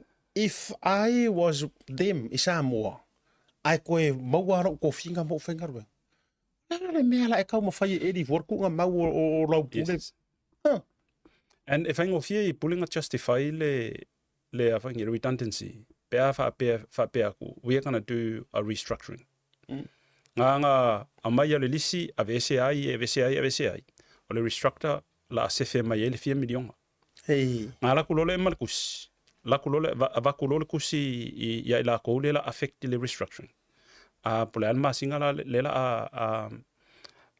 lela effective le lusi longa luanga. Makanga su esenga luanga. O le ala le e mawhai sa mo nga whai. Mawhai CEO ma ila ko lo kai ia makanga luanga. Nga vai ila ko le ko inga whaupunga vanga leonga luanga la e pepe. Ila ko le o perform. Hey. O le vanga unga kidi. Vai Ai restructuring. vai ko su ia. Yep. Wa e stanga ta sole la ta fa e isi a. E ta tere fai atu. O le sia va enga o te vai ai. Se wa le vanga kau fo inga retire disi. Yeah. Wa leva e mafua e fai ala utala nei. Ola ka meki ai sila lau songa le ile lilo ia. O ore tanga tata mai o onga. Whawhikai. E nana o fai atu tala le nei. O le ko akele o classmates. A ola kui Samoa. So le ngare le ia kua onga mai ungi vesike ma fa lai ave taxi. Tulo ke le fanga vale ngaru nga ave taxi. Ai o le mafua anga wo ai fai ngai mea. Lawa. Le ngi fiu e whaakalingi avango ai kūlanga singi ala iai. Ia po kūlanga i. Ia walanga e kere e re mai maua lau le kupe kele nga whaao ngai. O e ke koe sau ke kūkua ke whaakau lava i au kafo. You know, ingai whare sainga lau iai. E ke rifo ke. O le ke sa ngoa mai ngi. Ai o ke lo le wa le o mga whakulunga ngal ka ngonga le ngefiafi. O le mele alu e lo mafo whaunga e sa ngoa mai. O I kongu lava. I kongu lava le alai o ngau o ia. E ku lei le koe ave esenga o le kasiva valua. Ai koe wha se upu wha Samoa au mai le wha iunga le Privy Council. E ave le siksengi nga entitled kanga ka Samoa through us being British subjects. O le winga o la whamakalanga. Mai, lo whalko ke lo isi alo mawhanga o Samoa. O lai Samoa. A lai kau sue ngaluenga. Aua umanga whau o mai ma. Yes. Mai veske. Yes. O le mea lai whaila o kala asiaka. A o ngai nga le eise boundary of visas e o mai eikanga ka Samoa i New Zealand. Don't worry about other Pacific countries. A o ngai nga peia le sau mai Samoa i New Zealand o le alu i New Zealand e Australia. Le eise ngaluenga i ngai o sonunga lele alu i Australia makai. O ila ko uma o le sa ilinga luenga i Samoa. O le ama whainga o mai whaanga i ngai. There's a lot and many accountants in Samoa. O ngā UCAL NUS, this is one of the key degrees i le NUS, o le Bachelor of Commerce. Yeah. O le sue accountants i ngai New Zealand. A o le whainga ka i ngai kakangaka i e, ngai alo mawhanga o Samoa i e whaau umai le whailonga accountant i Samoa. A o aku ngai e a maka i lalo. A maka i lalo ko kongi e le lava le ko kongi fua le malamalama lau i ei. Anga wha apea la e mawhainga nga sau i New Zealand. E le mga mia se visa sau whenga luengai. Sau lole a maka i ngai po le ongos furu anga ilunga. Ongos furu awhenga ilunga. E mawhainga koe fo i Samoa se kaimi o ilunga. Koe avele malamalama lau a mawangi. E aki nga e lea kong. Mai a koe fo i lale ka mai kiki ave ala lau whakaika ingole accountant. Wai kele i Samoa. A fo lale ka mai kiki laua umanga whenga luenga ingai as a consultant po se accountant. O leila muli a koe ma investors. E ei se uofo i sa whenga luenga i Samoa. O langa fo i lea concern. E albuako ingai. Kele accountant i Samoa. Le lava opportunities. O ke loa ea orko akele fo i lako o mai le RSE. O i lako fo ea kama mai. Saole. Aua le mawhainga lako ka mawhai e follow le career sa alui lea onga. o nga lengi opportunities. So, o le mea whailanga o ke maa whau ia uia. Ua kakau ia i ka kaunga ka kofi ngau yang New Zealand. If a successful ava pengi successful mai le mele finga o siksingi. O lesi whainga malo sa moa pe afa pe le kankanga e whainga malo le ke mingi. Ku le yang New Zealand.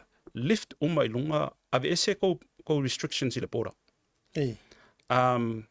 Whakalangoa ia Australia ua kakaunga ave ese le lau jump. Ave ese le Pacific Forum. Form a Pacific Union. And what is that looks like? We will bring all Pacific countries i lalo se jata. Ave ese barriers i mea kau whamlanga inga. Immigrations are barriers. Ai mawhaionga e sau mai sa moa i New Zealand Australia. Without a visa. O i ngā kongu lava, e sao vaile geopolitical issues le kupungi le Pasifika. Lewa ka kova ia ku le move Australia, wa a makanga pio i a nuclear submarine. New Zealand le ka mawhai fo i join i le AUKUS. Onga o le issue le Pasifika. But we have to be pragmatic ma be proactive. E provide solutions se pengifiki i kanga ka Pasifika, including mga ka Samoa. So ia aula, leo ka kalongongi i ngaluenga i Samoa. O i e sao vaile whawhika uli kau employment. Whaonga ka koa kele le au aka mai Samoa. O le viwa isi whapea mai. Longa winga lai koe i lo siksengi a kanga ka Samoa. There will be a mass migration. Mass migration happened. It's already happened. Yes. O le ale whawhika uli mass migrations. E kau ke manga nga o e kuu kanga ka laima whai o ngā fia whainga luenga. Mau mai e sa ili ia ngā luenga e whisoswangi i ainga i Samoa. Ai le kama whai e open ia avangoangi. E whai ala o kalau a e vainga le European Union. A wha apea ke aruaku i whalangi i siamangi. E le eise visa. Pa wale mea ia i loa o se kanga ka angu o whalangi. Yes. Ngai lakula e whainga luenga i siamangi. Wha apea ngā whaila le sau mai whalangi i engelangi. I le ko viki. And I experienced it myself through my work. Ko a kele o kanga ka New Zealand. Lewa ko e fo i mai ngai i New Zealand. Sa o whainga luenga, they went to Europe through le mea whaile le OE, overseas experience. Ngā ola i le whainga luenga i o, and then they become residents i Europa, wherever they worked. They save a lot of money. And they come with either euro or pounds. O kamalanga leo mai ngai. O mai, wawo mai ngai whameo New Zealand sefe il koviki. Ngā mai a cash le fale. Aisea, a whapengi linga sefe lau, kolu se lau, paungi pole kolu se lau afe euro i overseas. A koe kiki a milionga i New Zealand. Inga New Zealand. That's peanuts ia lako. Te leo kupenga ingai. E whapenga fo ise me ma whainga whai ngā ka Samoa. Pe a whape saule nurse ingai. Whainga luenga leongo ma singa sefe lau kupe. Entitled le Kiwi Saver. E koe fo i Samoa, kolu ma singa, lewa elu ma avele knowledge. A lela e laku wha ngā kupe ia e whapea. Lau koe alua koe kulisi sia ongo ma singa po se skausanga i New Zealand. Ole ke le ngā ole pengifiki e mawhainga maua e kaka Pasifika ai maise lava Samoa. Pe ale ingi restrictions i borders. Wha ngā ai, we have a university o la e producing ar koa kelo kaka mai. Pa ole wha alawe lawe. Umanga e whau, unga e waila ile o whea kongu wane mele la orka whenga luengai. Ai ke vai ako. O la e koa kelo ka ngakalai o. O la e fo i whi ngau le wangoa kasi. Mai si wa lewana ova, ma nei a jele lau whaatō whala inga. O le ngā tono awa e sau noa e walanga, o te ala tō te whaasua tele hoa o ngai a uo. O uo kau a inga, o isi e mātutu atu. Ia wai ua ai vai kulo ele o te le ngā vale whapea. Ia ila tau tau whai nei tama i pisingisi tawhawhala me whapena langa o leo langa tau mawhai. Au isi. O makua, they were sick and tired of waiting. Yeah. Whaakari. Au ka ngaka ngei. O le iei whailonga mawarurunga. O le makua haka mamaia. Le masena whaila utala. O i la lausunga le loia. Ngā sila lo lea. O a tēnei loa. Kuloa le upule wau kera kui desi kaimi. O la wai ei whale e whai ei mea kuloa i prostitution. Matulanga drugs. Yeah. Manga kuala. O le haka mamai le ua haka mamai ei ka maiki make ngeki o le karukaru fau e o fuila. O aso ia a kuri lau whakau sanga o le whalo ia sauni Pe o le whakaringa o le fio mo Iesu. E sa lau tala. Ar kai mira ngei kuringa o le whakausanga. Yeah, it was just like yesterday. Yeah. E se mai le vave, o le kai mira ngei, o le vave i o le anga i a whanau le inveske ma whaau. Wo uma mai ngei la. Wo mai ma mawhau whau, oka ngi mawhau whau i ngā kamamai. A ua le lopo o whea apala iei. Yeah. Ka hau fiofi fo ila e ka ele merenga ka fiofi walanga lea leina o atatu lo wele whapea ka ki whaiaku. I've got nothing against personally tai atu la epa. But a whai fo e mawhai ngō o ki whao ngā mai anga mea ngā whai. Because o ia sa avea makai ka i ngā ngā po. O ia konguang ka o fia ka ngā kai re mwhai ngō mai whafu. Fatu mana tuar si kisengi ngei it would have done ages ago. Lera ngā lea la ia koe vai aku la ilanga ko i koe ka whiki ko inga le koe ka whiki mai ai maunga i mai ia vise ko kai sau e whaasava vari ka kare awara kele ma a. O ue vai sa awar kala kere alo le tal tolo la aware la fo ngala ko fongo isa mo pu e me kanka. A fu umanga o ilang kenge lea le fu ko saulang kenge lea kankangi i ma. Anyways, koe fa fo ila la tala tua. O ia tonu asa tango sa poro kanga mele ele o va ai ele o me po ala va ngi tio sa fai ma va ai kolone tu lo le fionga le loli ia a me se foi ia to ia to filau au ka ko ke ko worry leanga Yeah. ta yesterday mar me nga kupu ai ele ma fai leanga sa helpless foi ku e palanga ele o ia sai le power but all vesili what can you do ira kai mi o ia manga kua leo ki whai aku, ele ngalo ia au, leo aku ia le mausik sengi, kai ngā pereskengi, kai whongo ere whionga ia whpule semi. Yeah. A o iai a whanai ko kongo o pāne mengi. Ma le hangoa i o ngai ko inga. E ako e waku ele maulea, ai sau de kala. Ko ki sanga sa e har ngā suru whangua ua maki. Yes, I heard that. Yes. O le winga la lea leina o whai atu. O le mahalia i o whai ngā kangaka, kai mene ngai. Lea fwela ngai a lenga o tele teitai, I have no respect. I kūranga ko i ngā mea whapea. Pe a whapea, sa maua lo wa vangoa e ka kaunga e lave i le mangingo, lave i kokoa, lave le awa, lave le alufa. Ai kere ikea. Ai ngā o ngā misia ua mokuru pa ufalawa. E whaka ngā sauroa mai whamai, o, te tauna whai le mea lea, ma te tauna. Nā, o lau pisirira. Ai se anga ele whai ai rokai. O i kongoanga a makakao fiofi mai ai, makao fiofi mai ai. Le angoa ai o au waka mamai, o sa moa e le onge kuloua. Sa o le lau. E le onge porofesa. Se vatu lau tama itala lea. Without mentioning any names. Sa ele issue sa kupu, kiro, you might have heard of this. Sa ele issue sa kupu i le council, Auckland Council, a Manukau, I think a Manukau Council. Le vanga design e au palalangi o le structure, o le whainga, o le system, ale Manukau, ale Auckland Council. Ai sau warakanga ka mai sa mo. Whainga ruenga lau ka ua po se kengi po se kama. A kaku kanga ka mai sa mo.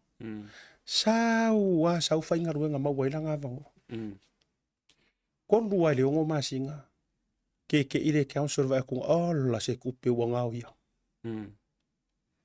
E nana ofa ya tu tara lea. Le kusa le au polo fesa ma waka mai ngala ko se kiwa inga system lea ele mawhainga breakthrough ai se si without knowing. Sa war suru ia mai samo. Yes, it was on Herald. Sa war faise e vai kosokos. Nga laki le mea nga whaia ka ngaka lea. Well, even though I think a community service nga whamangalo. But nga makua koe alert ai le au waka mai e lau ke creating a ia online system ngai e mauai au fraud ma me whapenga. Liro, kero ngai wanga whesiri ai po whianga o ngai. Sao mat papa inga ngala. Kamai kia papa. Kamai kia papa. Sao war suru ia mai samo. Sao le vanga. O le va ko fa mo vai aku ala ngi kupe wa transfer isi. Ai muri fa ko mo muri. Wale vanga le samo le mai le ska diani pingi kam e ma fuana no foi atu ele nganga vale se si o onga lai ka mo fai ko mai ai o le ma fu anga le wa ai ngofo le si sai en kisi des kam kicking aver science mo ngofo fai ku ai manginga ruenga fa fo mai le manginga ruenga o la mere la so ma fo su elo male illegal way e utilize ai longa komai. You know what I mean? Yeah.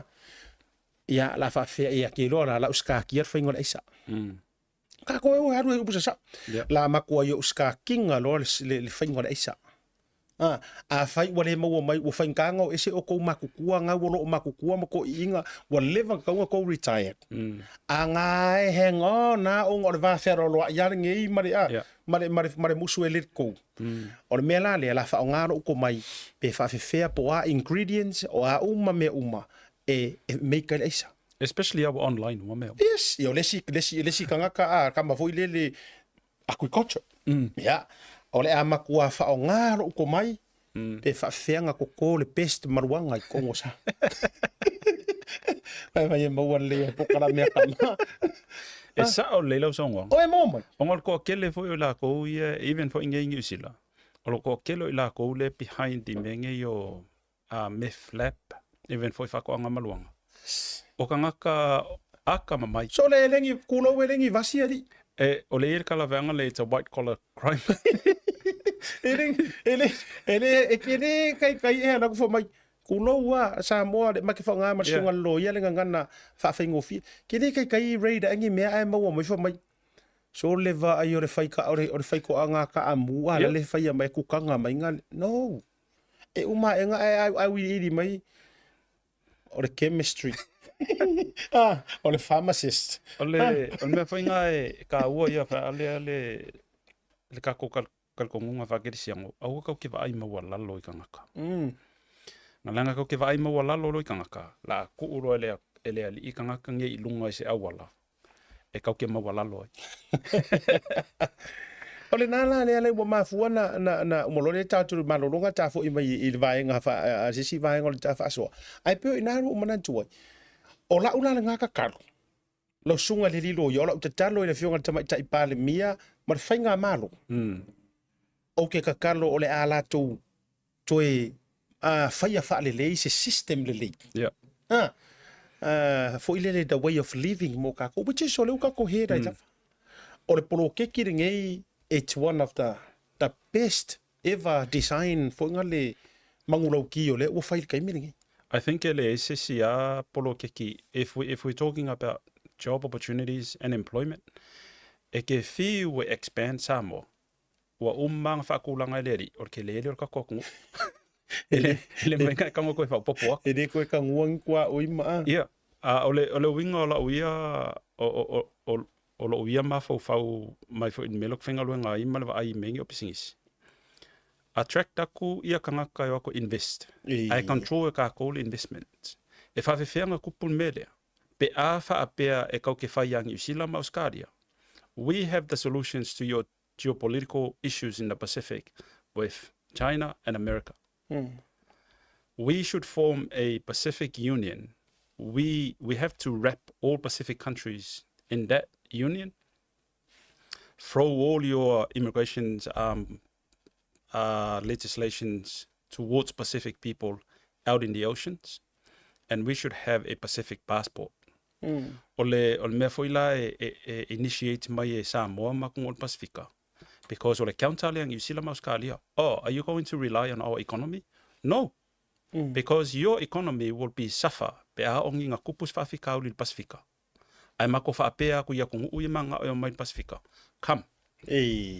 So it's like a pull and push. Ole cost e ke mafo fa u leke ka mafai e sefer kamingi. Ma le cost later on. E au mai e Samoa yang usila. Ole kala foi la Samoa konga fai yang usila. Ave esele RSE. RSE yake au. And I say this 2 years ago. Kala ngoa foi mangisilo ia. Even for ile kaminga o aongai. Ola awia va ai le RSE. I think it was a good intention, but now it proves it's a best way to exploit humans. Fa fefenga e kango au mai ka ko suli ma ku falekas. Fa fefenga au mai ling ia kanga kale o mai e o fenga luenga, and then you house them in one house. It's unreasonable. Like the best way ia ke approach ai issues fa pea. A fa pea ma fa ka kale fa decisions le la ku umma kanga kangil falele kasi ile ongo masinga. Will you live there with your family in the same situations? I bet you they will never want to live there. So, you are exploiting these people. O loa e kango ave ese le dignity o kangaka ngai. Ua sau mai ngaluenga lu sa o le mela e kasi le poku ai fia moenga. Lenga la langa nge au inkia le fainga o lako. Yeah.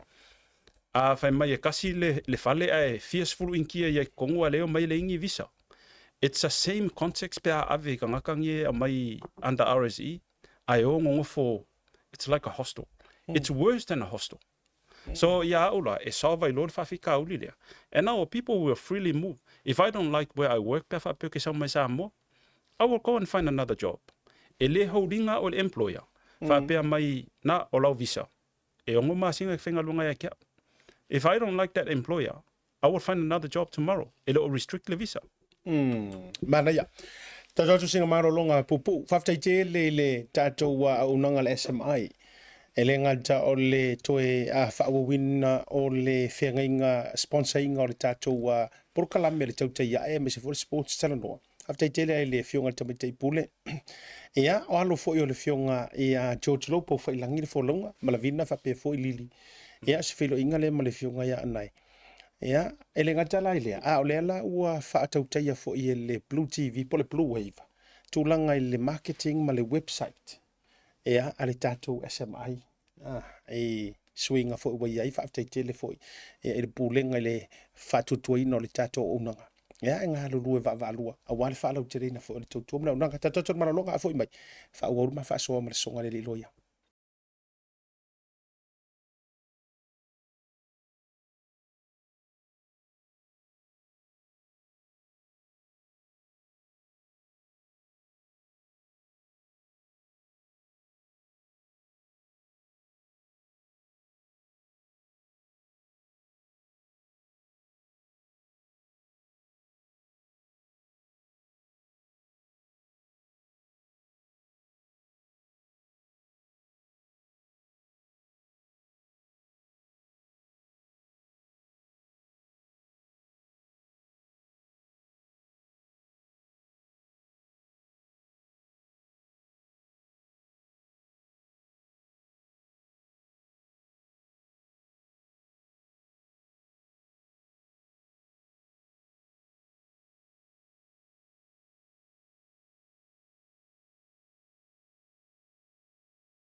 Tulana whabitoa mo le aso sao tina male masira atoa o me. E whase fun whailonga tupeta i lua se lau talau sau nia mo ana paanga. E lua se fun whailonga mo Samoa, lua se fun whailonga mo tātou i New Zealand. E se ina whailonga se fulu i aso whareilo wa yaso de tasi. E afu atu na se whareile se fulu o me. Mana tua o lo whawau fo i le whabitoa e nao le $5 tongi pia e whaonga i le Pacific Easy mobile app. O lo avanoa fo i le direct transfer ti posi mai e lau tupe i le tātou account ma whaatino i lungo le telefoni la whaino au tupe whamamoli. Ai nga whabitoa. Awari ngalo si lia ma le fitu se fulu a tātou la la o whaasopoli ai New Zealand. O lo avanoa fo i a tātou ofisa i o Tara o Tāhuhu ma Mangele. Mo nisha whamtalanga wala au le telefoni o Valuselau o Tasiona no pe siasi i le apia fōringa Pacific Easy o lunga lo penga tawhailangi www.pacificeasy.com. Pacific Easy o lau paanga mo tupe whamaboli Samoa.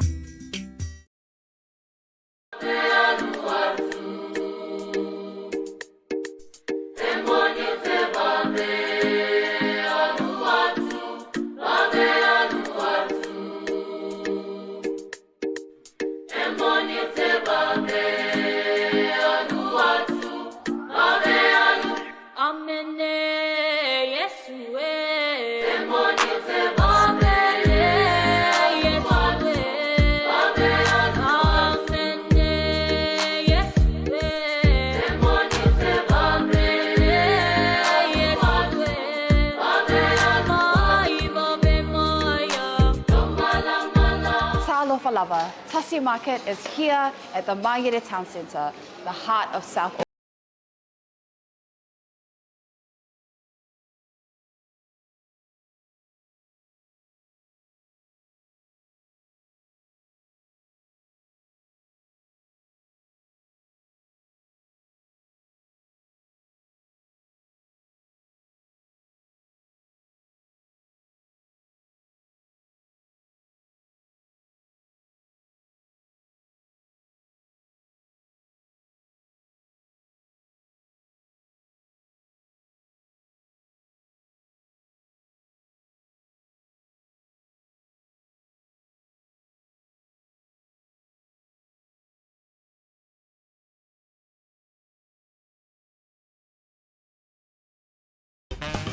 Mo le whaongai.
Chile us furu biru tau te nei le tu lion no le tau tu ale Blue TV mai sur program o le tau te ya e le neva kona fiafi na o ila tau mo se fa funga mo ila tau le fa sili mai o le o to e tolo le case fo ile ila tau nei e to lima o le sunga Samuelu o si ona to lua o le sunga le li malo le ufa malo lo le to fa ya li o fa tau malama o le fionga le faipule ai fa savalu.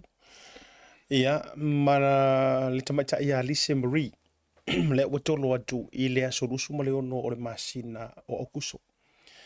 Ia, o le tūlanga le nā, ma o le rana ta ua mai saunoanga le whamsino. O le atoro pō atu i nā, ma o le a mata i loa, ia i loilonga mo le isi whawa yaso. Ia, mo ila taula le tu ufisiri mai, ia, ma mo se update o le nā. O koe kolo fo isi a kako wāmio. O le ngu o kolo. O le ngu o tolo. Na o tolo atu le solusu mo le ono au kusu. Yeah, hopefully whaka avale i ngā sia kako polo por me whaila a koe kiki fo i a koe kuni fo. Iyo. O le atau, si taimi i le vaenga o le nei prokalame i le paketi. O le ua whata oto mai le paketi. Ale tato watunu o ni usila nei. Ai ka kere i o le pakeki. Sei kua kua le akale i runga le vainga le soro te tee. Le soro te tee a Māori. Le sa whaia i ruma Māori tōre mālo i Wellington ne le tai au ana le la. Ea e tau mo whaia i e delay le process o mea uma ma te tee ai i tūlanga ai le i whaia le pakeki fo i lea mo le. Ai lau vai atu. O mea lai ka o solo pe a e furiro e whaile solo ma pe lango lewe o le o tolo sau noanga le vaso le nte nei. O le ale purpose o solo i e whainga ia ka kou le siki. O a purpose o solo ia au ai le whakaria mai ia. O tau sila la sa moa me ta o solo loa ka masasa o ia ai ma le wha moe moenga. E whaina tau sau noa mai le ano whale le vanga lea. Whaftai ia asiata. I think o anga ngafi sa whaile announcement na Luxon e unlawful le kangaka e alo solo ke e. Ai kia ilanga luenga. E se i o Luxon. Because your right to protest is protected under the New Zealand Bill of Rights. You have that's your democratic right. E le kakaulanga o le ia e tā ua ia malama o tātou tangata I vaenga nei. Le anga a saungoa mai se kai. Pe saungoa mai se pale mia po se mingiska mai la ko lo kai. All of the sudden we Papeaka kou o le kuaro whikalai mai. onga o le kulanga foi lea we give respect. Yeah. Pa ilalo le kula fongo. Na? And Luxon was using his position as a politician. E mo ila ia o le melenga fai Luxon. Na ka mawhai Luxon e twist. Ma wha se ia kangaka. La kou e usi kai kele. Ma ka mawhai Luxon e ku use mawhau I employer. A wha pe sau se excuse o lai le protest. Won. Pe kuli. Pa o ingala. Ia o wheko ainga kongo le court le me whai. Kupea markakare. Ainga ngā laku le court wha pēlo ma le whamasingo. What does the Bill of Rights says? And those are your fundamental rights ia kongo o ke makalasi. E mawhainga alo ki solo ke. I le vai aku I lunga le solo ke e nga whai ia ngā usu mai le kai au. Wa a maka mai solo ke e le loi karaka. Wow. Ia. Pa walaka ia langa o langa o ngā vei. Wha e le pū o le mea ngā langa manga o e. Pa ia au I fully support le position of Maoli. And we say o Maoli. Pa akako wa aia koe I aka. Yeah, we're going to have the photos again, please, Ray. Ko akele yo. O kangaka mai isi aku nguu e ofo I kangaka papae. O le mea loa malama lama ngi kangaka ia nga whai ki o le whai ngā malo le ngā umaku. Mai la kou le ngā voting ar whai ngā malo le kai mingi. They realize they have been misled through political campaigns. E le whai ngā malo le kai mingi. O le whesili. Ngā whai ki o whapea I election ma Western Peters I le kai mi ngā protesta I kaka I luma le palemenga ngi usila during COVID. Did they ever say something like that? No. This is how politics works.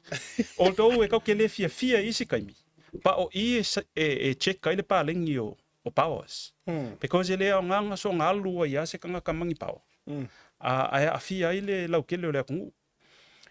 O le protesta maoli ke le yo ave. First, o le pakeki. O lenga deliberate la le planning e maoli. Mai, as I said before, we say is maoli. Pa o maoli lenga lako front upinga ma organizing. O le papalangi. Yeah. There's a lot of Pakeas, Polynesians, Kangaka mai sesi aku, mai isi aku. O le fia fo maoli. Onga o laua a maka nga solo nga iluma ia le whaakangoa nga le vesenga o principles o le treaty. Po o le koe whaakalongoa inga o le whaoinga inga. Interpreting treaty principles. Manga kua o le treaty te tiriti o Waitangi po le treaty of Waitangi. O I le ngasangi lima I le kupo pelkaangia ma chief sa maoli. O le Afrika paanga. I le viu al whainga malo le kaimingi. O le paanga nga whai relationship nga whai inga. E kukusa mai aka ngaka. I le vai whalkula fongo. E le ingi right ta maoli. No. E se.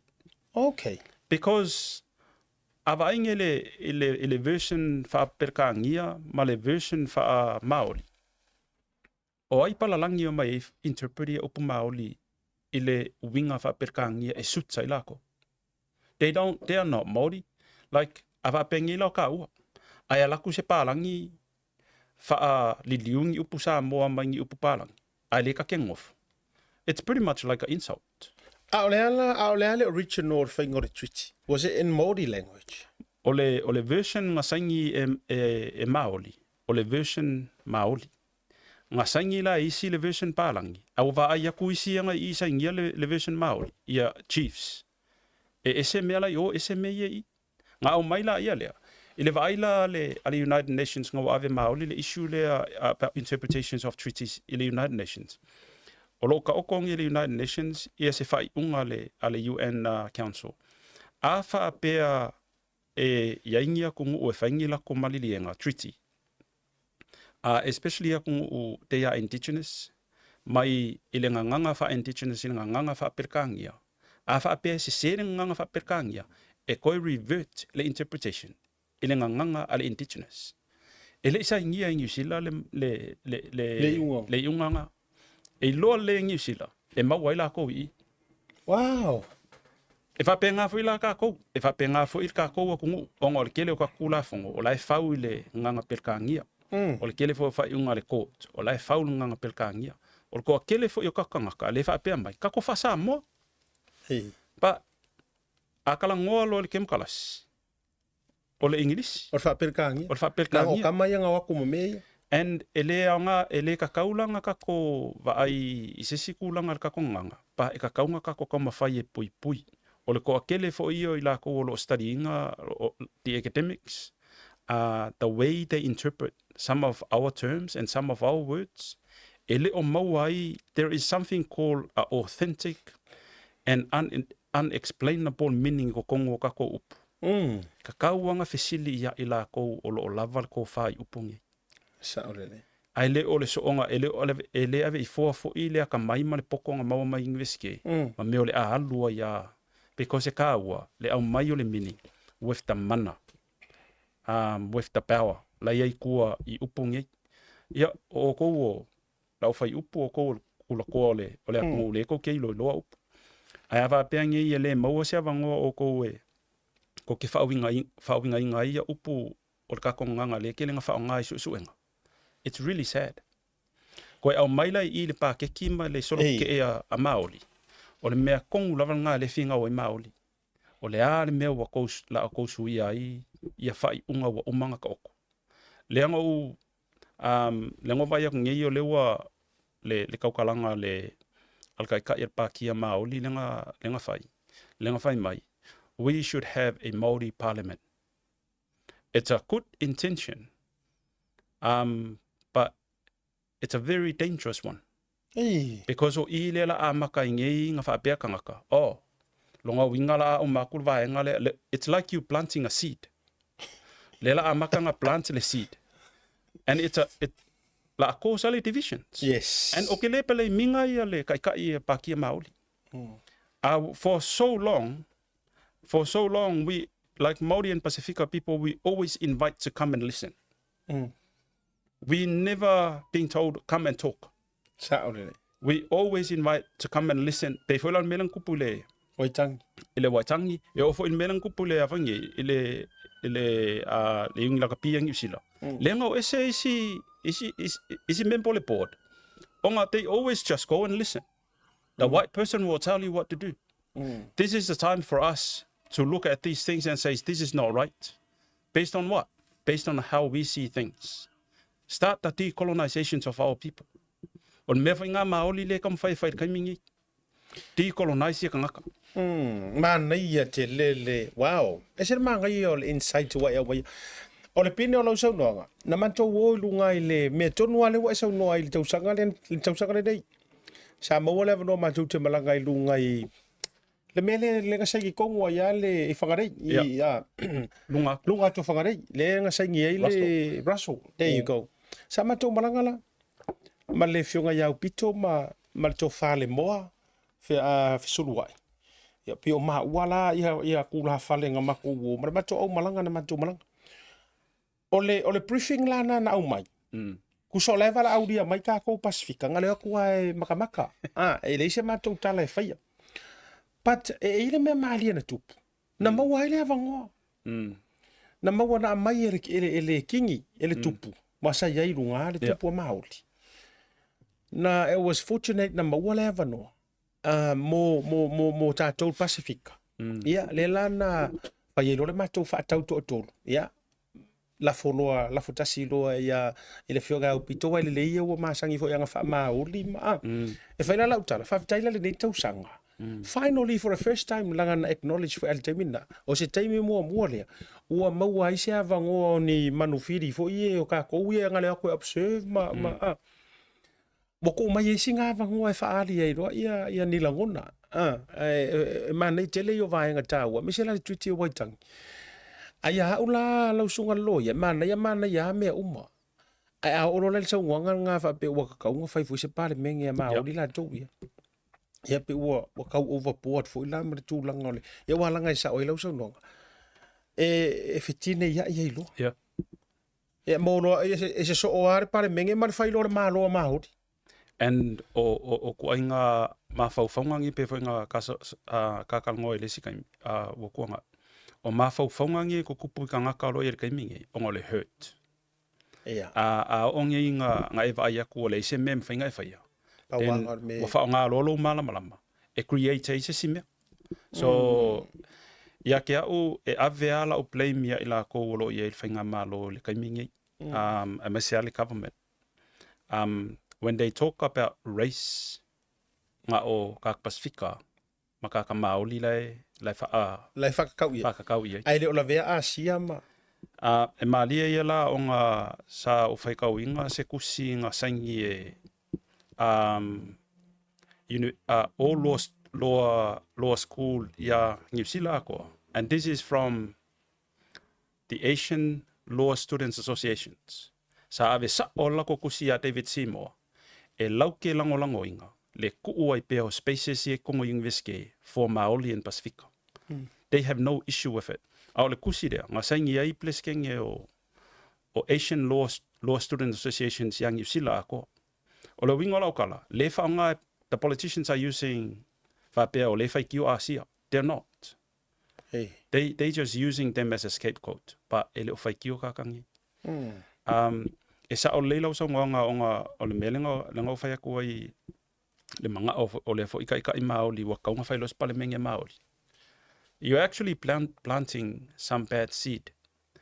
Ia ula, I will say the same pe awha pe o kulanga le luo o iloka le fia. Yeah. Ongo le treatinga o kakanga, Yes. o kakangaka. But at the same time, ia ka kōwhulai Kaka Pasifika, we have to be really careful where we stand. Yeah. Because o ie ongo yengi mea e kukupu mulmuli ai. E kau kia awhia ai foi. Especially a mengi yo whawhika uli kau violence. But o ke makua ulangolango i ngā le solo ke engi. Yes, mana ia le tūlanga e me se fo le tōtele.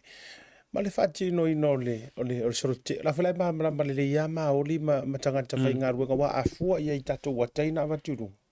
Ala o la le kuainga. New Zealand ako. Ka fio lai a o le tuainga kumu le o Samoa.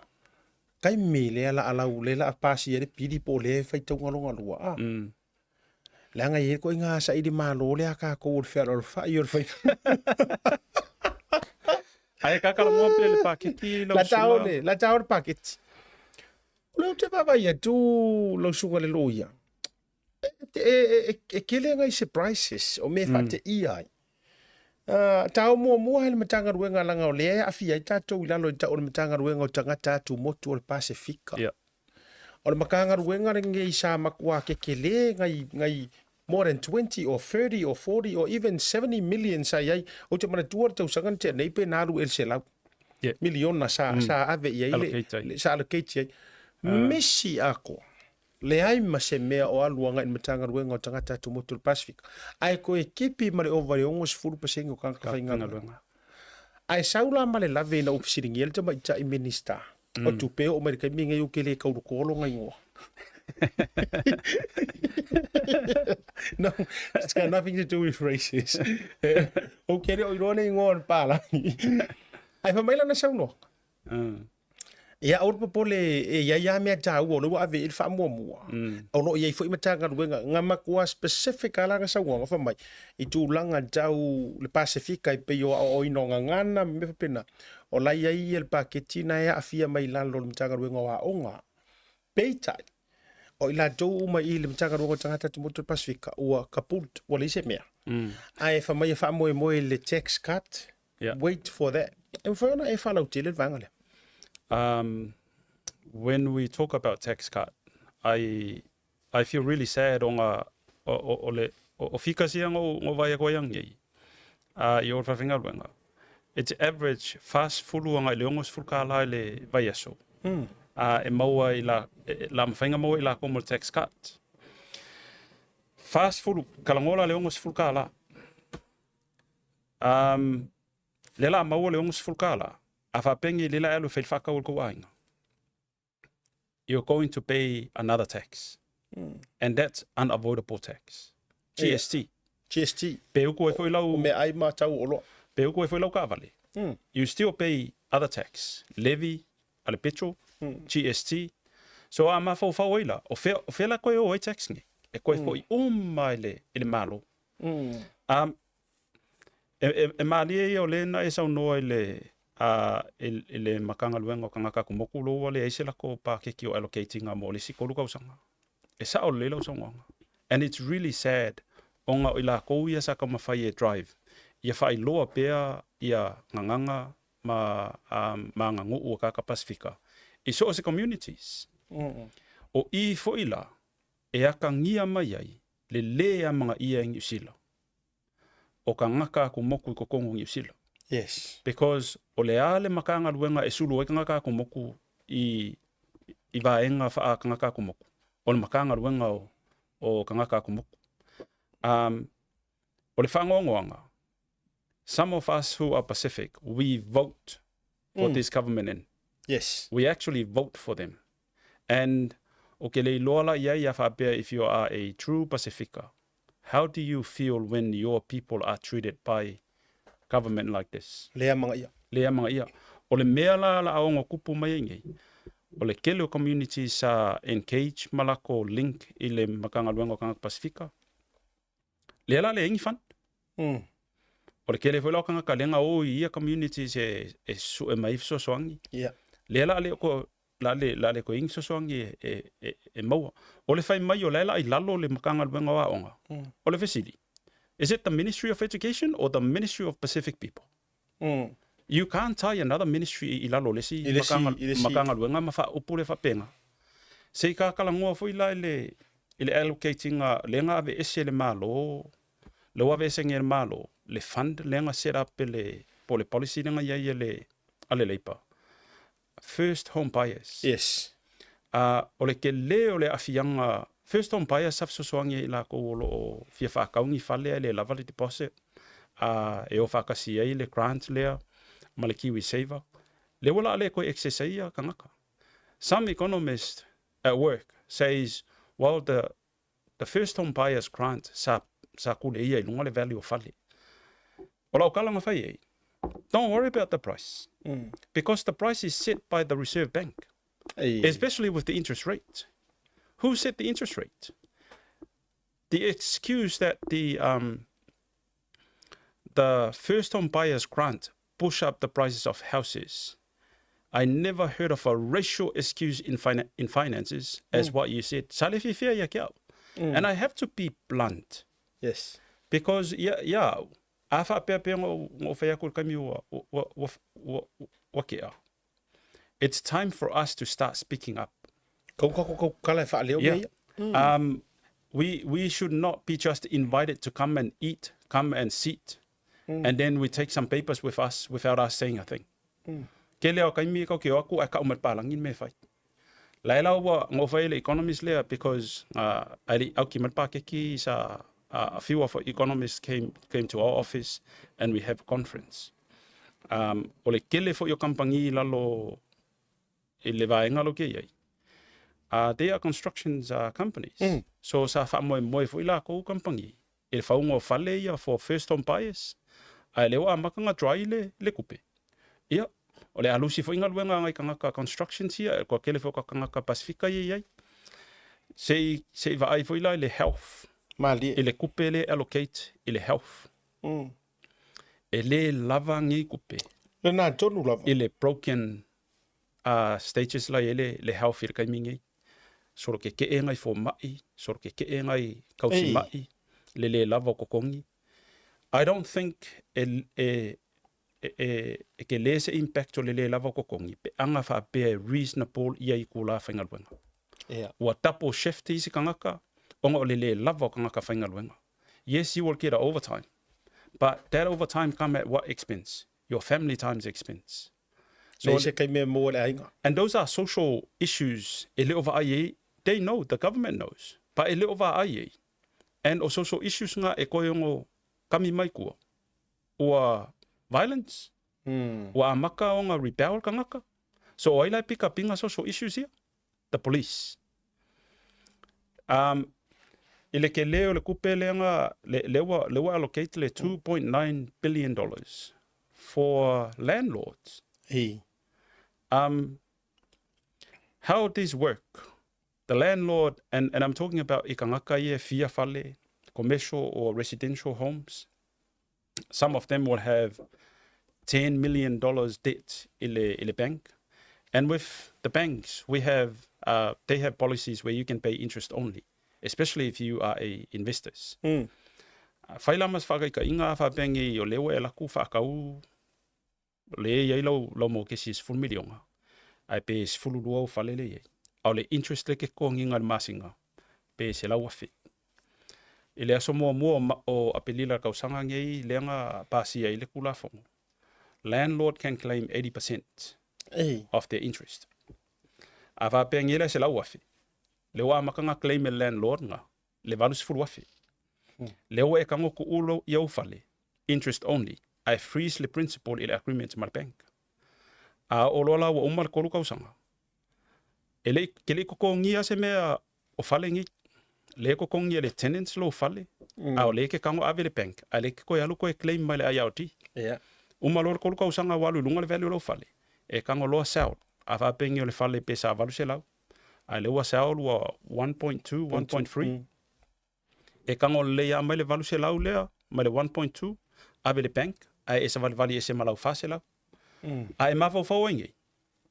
Who's creating this, the movement of cash freely I hands o lau miliong ya? The government. The government. Because o le interest lea, lo ko e claim a koa mai ya le investors. A ngengo kalangoa whapea, o ngau ke mga o ia malama lama ngai kakukangaka. We are the one who have the power e sui ai whainga malo. O ka koufo, le kau ke votinga ia kangaka ie o i ka kongo le malo ma sa ka fili sa oloko i ka kupe. Kupe kangaka kongi la fonga. Kusa pe whaapea mai e kasi senge fo ilau la fonga le kongi. The fact is, the tax rate was set by the law. E le whaapea mai si, ai fia sau tax ngai kokong. O mai fua mai malo. E fua mai malo. E le whaapea la o kango kokongi le se furukala. A fe mai kula fongo le ai e lua ka la tax e pay si lau income le ai kamingi mos whakaika inga. So e ka ua ia la le kako malama vo ile how the machine of governments are running and how it's affecting us. Pe o sa uia kau wha malama kunga ngalanga le o lo ke vai aku makua ke le au o fesuia inga le la ia inge le pakeki le ngapasia le nga whakango ingangi. O le nisi o matanga ruenga o le a highlight atu i le latou isi i le paketi le safata o to mai au fia i le matanga ruenga o a onga. Education's 1.01 billion. Mana tua mo le isi toru le whātau sanga. O le tūlanga i le matanga ruenga o soifua maloloina. O lea ua tu atu i le latou paketi e se fulu ma le ono te siono valu biliona. Mana tu o pilionga me sa era o ka mo mau o pili me ye le o mili.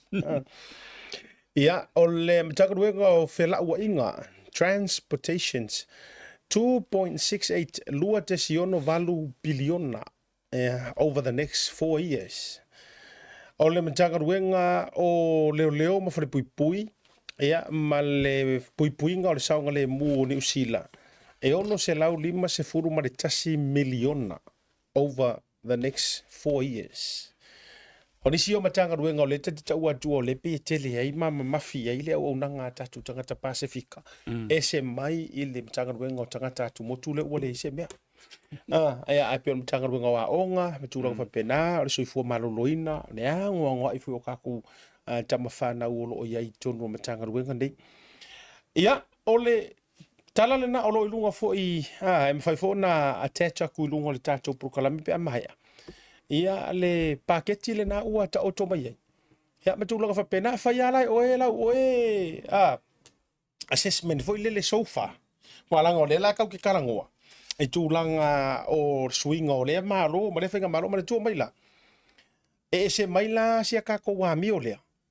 E se mai a kako i Samoa, mana tua. Leanga o le rotation ang usila lava ia lau sunga le lo ia. Karu fo i o ke rope na mo mai a tea ui au ui. O le ua whaafia i leanga foi national. Leipa, national. O te sau o lai pale mia ia Helen Clark. Ia wa si sila la ile kele a Helen Clark, John Key, Bill English. English, Jacinta. Jacinta. Ia sa wa ilo ma Jacinta fa sa o me ma Jacinta ko e punga e fa fo ma va Jacinta ko e ma pe va Jacinta. E doi, o le fie ka ko kingi. Ia ka wa fa ko ka fie ai. Langa e na mana ia na fa auso. Ma me uma. Au la longa wa kwa para ai loko. Ele nau e fa atini pe le tulanga o le temi fo ina. Ia. Le la ko foi me foi la le national. E mana tua mai foi la. E ko fie kausanga ko ru foi kausanga. Ya, kai koru kausanga. Ye wala nga kai koru la kausanga ile pe o sa mosca ma e ko ngua ko kiki fa kari de fio mo Yesu la ko suinga a. Au tatou la. E le fai ngata. Le koe feliu li wai foi ko fa. Wala nga afua ye ile taimi le makaki a mangko makaki a Jacinta le nga fai. Pakale mo mia ngi coalition party e fai nga malo a majority uma makua I fao le lipa ilanga kai minga kula I mai ai masau I lava ai le I lava le nga e ko se kiwa inga le fai nga malo I paru karni ya ale winga la tafa matalanga waka ko masangi la ka ko wia waka ko masangi ya ka ko wia le fisuisu ya I fa pea Afrika ya vaila kai minga o makua aka ya ele ko sa national e fa penga o ka ko samo so le fa ko e serie le piu Lokoma. le tu ai nga manu lau tila le kau ke kau mafai mo moli ya ku samo le ko inga sikai di kongwa le kau fai mo moli si o ka ko ku langa to e fo I mo le waka kompe inga ka ko pakeki Ya. ai se fai la utala le pakeki ka ko mingi ska ku pe samo o ke le lope nga e fa fonga I ai le pakeki Le te lola usuga sauni paua leo se pakeki so fa mai pare menge umanga o fa longo I mingi ska o kupi ele I fa alave inga esesi ko kiki lua I kula o lau ko inga pakeki mo le inga o le usi pau fo ira pakeki nga uma ver pakpaki ya mako ai fo fola ka maloa mar fai unga sa unga na fio nga mingi ska ala sa unga ala nga ulo ala sa unga nga sa fai ng fo ko war nga ki se e fai uar fa pe mai le aku ngu mar ma malu mo karngi la lava ku per malo ola ngi ku per malo ma tua fa malie na a do le fai ngola nga kala o le pake ki ma le te poringa fo ola nga tulanga I le talo le tupe fa popo tulang le ala ua mai avo mai la te po ingole ole pake ki ka ko pake ki au ku ngi sila sa o ere kala o pa ki ka mai ki ona ata I le o le tupu maleita te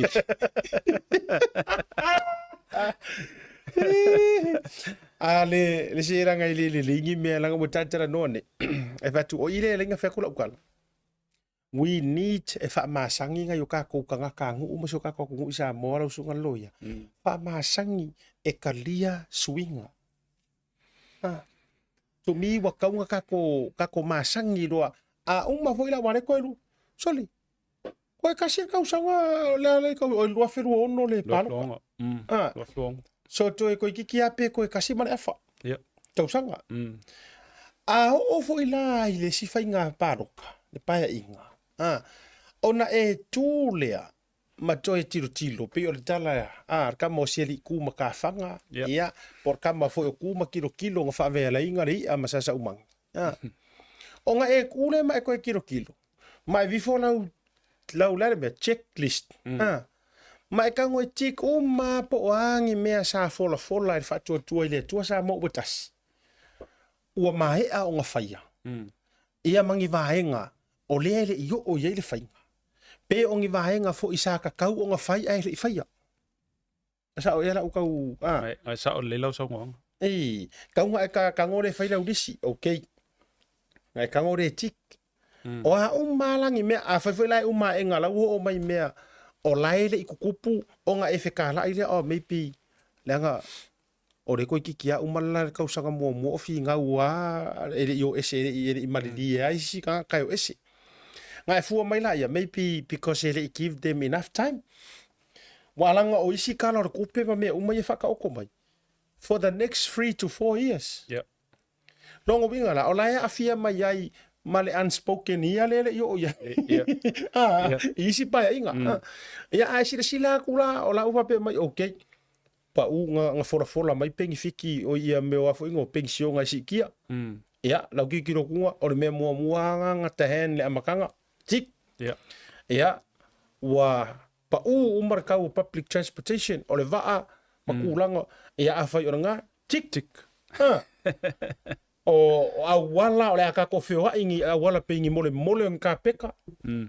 Tik. Ole ane e sao ele le kuranga le katwakoi. Ole, ko inga whainga konguanga e sa ile le amio kongo i la ko ie kongo le whainga malo. Ia sa ka ia checklist. Ia. Fesili ia i la ko ingo ka palo kai. Le amia le whakaunga ia. A whapea fo i langa whakaunga. Ia e kakau fo inga be whafkai. Yes. Ole penga e saungo. Ia. E ka kalo i kako le mamalo kako kongo. Whingau issues. Kau mawhai e whingau issues la e au mai le a whia i kakangaka. Awar kalo le kingo kalo le polo. Onga peo le mele le kau maua kula usongoanga. O le kele o kaimi a whapea e le manga o e whaingi swinga. Onga wailo le kangaka. Ai o swinga yo aku these are issues. Onga o langa wa airi kangaka le kaika. E iei fo i ing swinga le lei sa kakau nga whai. Ai lei whaakingoa. E le fia is kangaka. But we have to give our reasons why kau ke le fia ai. O reasons like issues. Ai le ongi reasons i kangaka le whai swinga. Sa o le lau sa uanga. O le sina vahenga wai tauna silai. Ia, la whakura ukala mongi ia lau sunga le li loia. O la utala lea la whai atu. A whai e whai la utilo le taimile nei la ukango e whai ala uia checklist for now. E mea na fola e whatu tua ile tua sa mo utasi. Ma mea ua whaia. So far. Ia kia, a ukango e whapasengi. Wa lea la vai tutoe lea iai tausanga a pamane afa. A ukango nge whapasengi. Mai le se lau pasengi o mea sa fola e te tau ona whai ma whaatau nuina. Ia te au ua ausia leivas food pasengi. So far. Maybe 85 to 90. That's a lot. Mo se ka mai kai mi pupu. E pauanga i vaenga ia ke au lea ka kilo ai foi le complete ai le paso. O kulanga koea o kulanga i le whamaungi o kula fongo. Which is o ke karangoa foi le ona o lea e te sumai. O te lo foi o se vaenga o tau sila fia wha au tau i e kula fongo ngei. Paua i o ngai vaenga. O ngore winga le whatu e lau tala. O le mea lea. Sa makua i o kuwai lua ia e sa tangata whaasala lau. I le kaimi o kula i ar whainga malo kuwai kulo ar whaima uka ua sunga le ngō i swafa kula. Epa wai, pi whaingo fienga refer i longa kaimi. Pea ka kou. A ka kou karangoa i John Key, i Donald Trump. Pi kau ke ka uai ngō ka ngaka. Saka i ka i whaingo fie. O le vaenga sa o kuwai lua o le freedom o le press. Kua i ka au fia ka malo kaimi ngai.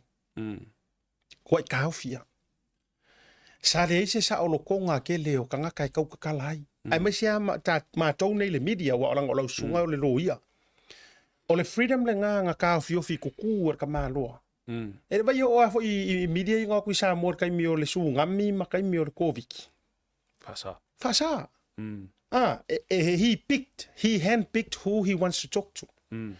E o fo ila kai mi ngō ese mai ai i ala auli ma ila doina o ese mai mare HRPP. Maka mo fai form apia nga fasa nga o ilungo media ia e ui ele ongi media o mia malo nga makua fasa nga won ka malo nga media nga e se ila isengi even le media le fakasa which is pauanga le media sa kakala fe ko ko sa e fuanga i le mele ko kikia pe ko su engor fa nga o ma via ya yesu fiu e kui Ku isi ho te hao le va ku whaka okor whainga whamkarang. Ako whika wi ere mere. Whiu e kui. Nei masi se ka lape whapea mai wapisi. A o tua o patatua. Langa heng mai ere whawhewhewhe. E se ile lai senge. Or ka ngaka o kou e kari ia whaaringa. Or kalanga maro whaaringa e warakele. Roadshow. E ka ue ka maro whaaringa e warakele. Or kai mea kari ia o kou whaalawiroa ma whaaringa e warakele e vaenganga. Ia. Or a se ile lai senge makurangau. Nā o aile e ka lesia e whakasa. Ngā o iele ia whikar koi. Ngā o ia nga whika mangkau whawhewhewhe. E mua api whapea mai e se ile lai senge. Ai na maua se sau so ta inga isitasi o tātou sos whatutua ina. Mai le melea. Ngā ofa fo ia e kai o re kalesia. Mare pūlenga le ki o re whakasa. Back then, ngā ofa ia le vangoa. Ai ke fia i roa karinga mai. Le ar kalinga mau mai. E ingi se maka kou kiwi. Yes. Ora kalinga ngā ave iai. E ni tangata mata na TV. E ni tangata. Lango tangata pe fia umar TV1, TV3, ia mangisi mau TV. Ai fai aku ia ile whakasa. E maua foi la le avangoa e ke suma ia fai la ue wha alau iroa alau HRPP. Ai ar kalinga. E oi maka ele iroa e tangata na TV. O fea ngai la le ua ia kai mingi. Ale uma kua ka mu fai shut down le soal pule. Roko e sulu no mira.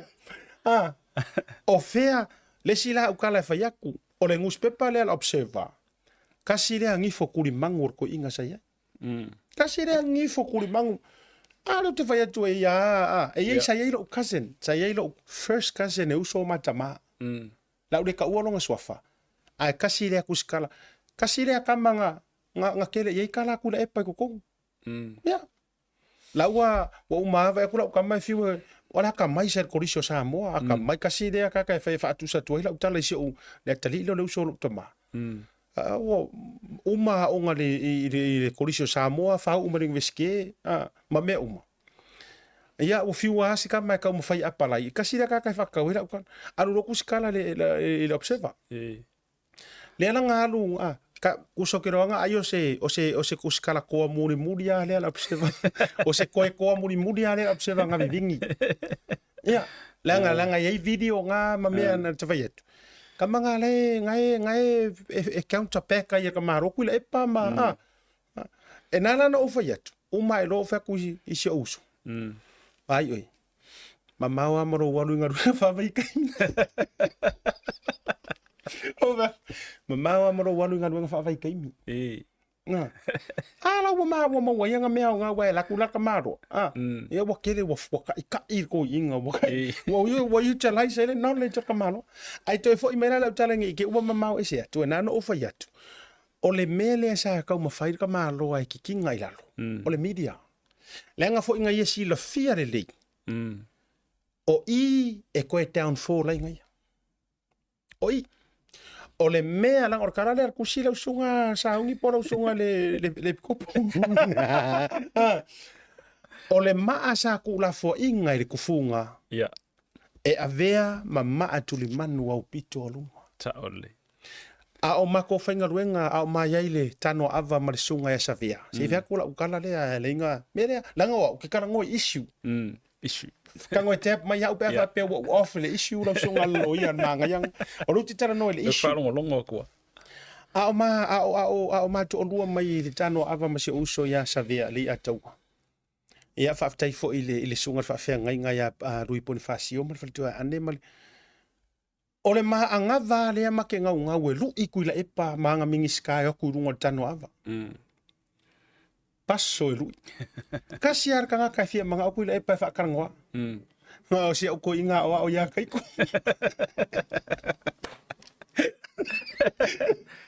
e tasi e kasi ar kanga ka me fa inga i po aso sai e fa ye special connection nga le sa wanga ya makua paso fo ia ka kele fo kai kai la tate so muri vai fo ile uso makua ya savea ma ia fai ma plan i meli le ofisa ia fai aku kali mai fa mai wale le ila sa wa fia ai fa kari aku ngai fa maruru mai le ama o ia ai uma enga ai ko leader fa mai ia onai ma wa do wa noi posa O whaalau kele mai. ia al polasa or ka fa le nga le ka di ia ngani sa wala o ka ke aka ngani sa wala ia ka fa rongo se ko inga se ma ko ingo kai ko ia talo falava io e tu atu yo au ma fana ia ngai mai rola ia ka service des ko ingo kai ko ai story of my life I lord me sa I love mama ako amar me oleng anyway e fa ya tu la utala o le mea la lea langa o reu ke kalangoa aku i mea i vaenga na fola ele fa tu ile tu sa mo tasi ai se vaenga e ku wala lo ai le fainga malo ko e sila ifo i right ma mea ia o kusikala matangata la utele o le atunu wa makua ka mia onga o le fa fe mkanga ruenga o leo le ia ia le lima o mea le ia ia le lima o mea le fa ya ma vela ka ko ia e manga o voilele a mato tala noa antu e mili atu usa e mana o voilele a fayatu e mili aku ngia makokala ki ngale loa ngi me pi o lai identify me ka ngaka ma me pena ai mana o mili atu tasila le vaenga na lawalunga i anava tau or fatu le tu sa motas ole ka finga o me or corruptions this is one of their manguloki ole a fo mai kiki kuai ole a se imale a me la langa pa wala le vaenga le kelinga o pisam fa manga kuai lo sunga loia E kakau. E kakau nga lako vai onga mangko fo i se vai kai minga ngau ko la fai a le media in New Zealand Australia fa kalangoa ia le sunga ia kula e pa veo vem palmia ele fia ai ya o upu fa perka ngiangi ma sangianga ngaka o ele sunga ia kula e pa vem palmia transparency and accountability ele ma fainga meet the definition of transparency pe a fa pe o leke ngao leke nga anga ngisi mea elo expose lunga ai i menge o fainga malo a kemokalas o le media paua le o le vaenga i mafainga i loa i e ka ngakalau kele ia mea ia ko ke fai e kongu le kupe kula fongo mafai unga ia ko ke fainga ia ula a mafau ngila el melo kupu yang isila ke mingi for example le TV3 ma le TV1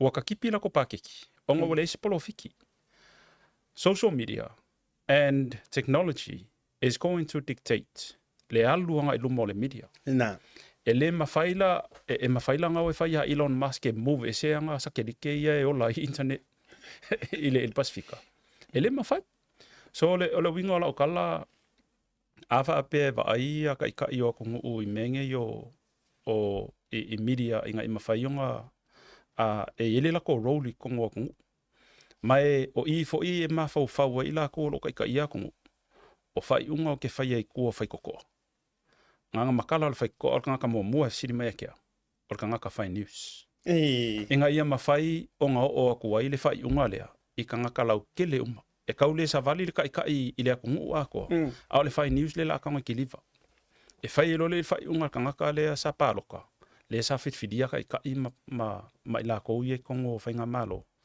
o ke koe paloka yawe pe o le au le koe paloka yawe ka ngoi fa sa o mai pe se ia le news lenga mako fa longo ai a fa pe ke le fa sa o ngamenga longa winga sa longa winga e ke pio o i foi avoid ai pe o melenga sa ngoi e avoid ai le corruptions this is ya o ke vai le media this is the compliance of democracy because all the media o facility always there is a uncomfortable feelings pe afa pe e facility ia le media ia ila ko ia e ka ia ku you know even for ka ko po le ale ma fu anga lenga fai unga fa pe ale malo lo sikula fongo le malo si le media our country and our system of government will be so exposed to corruption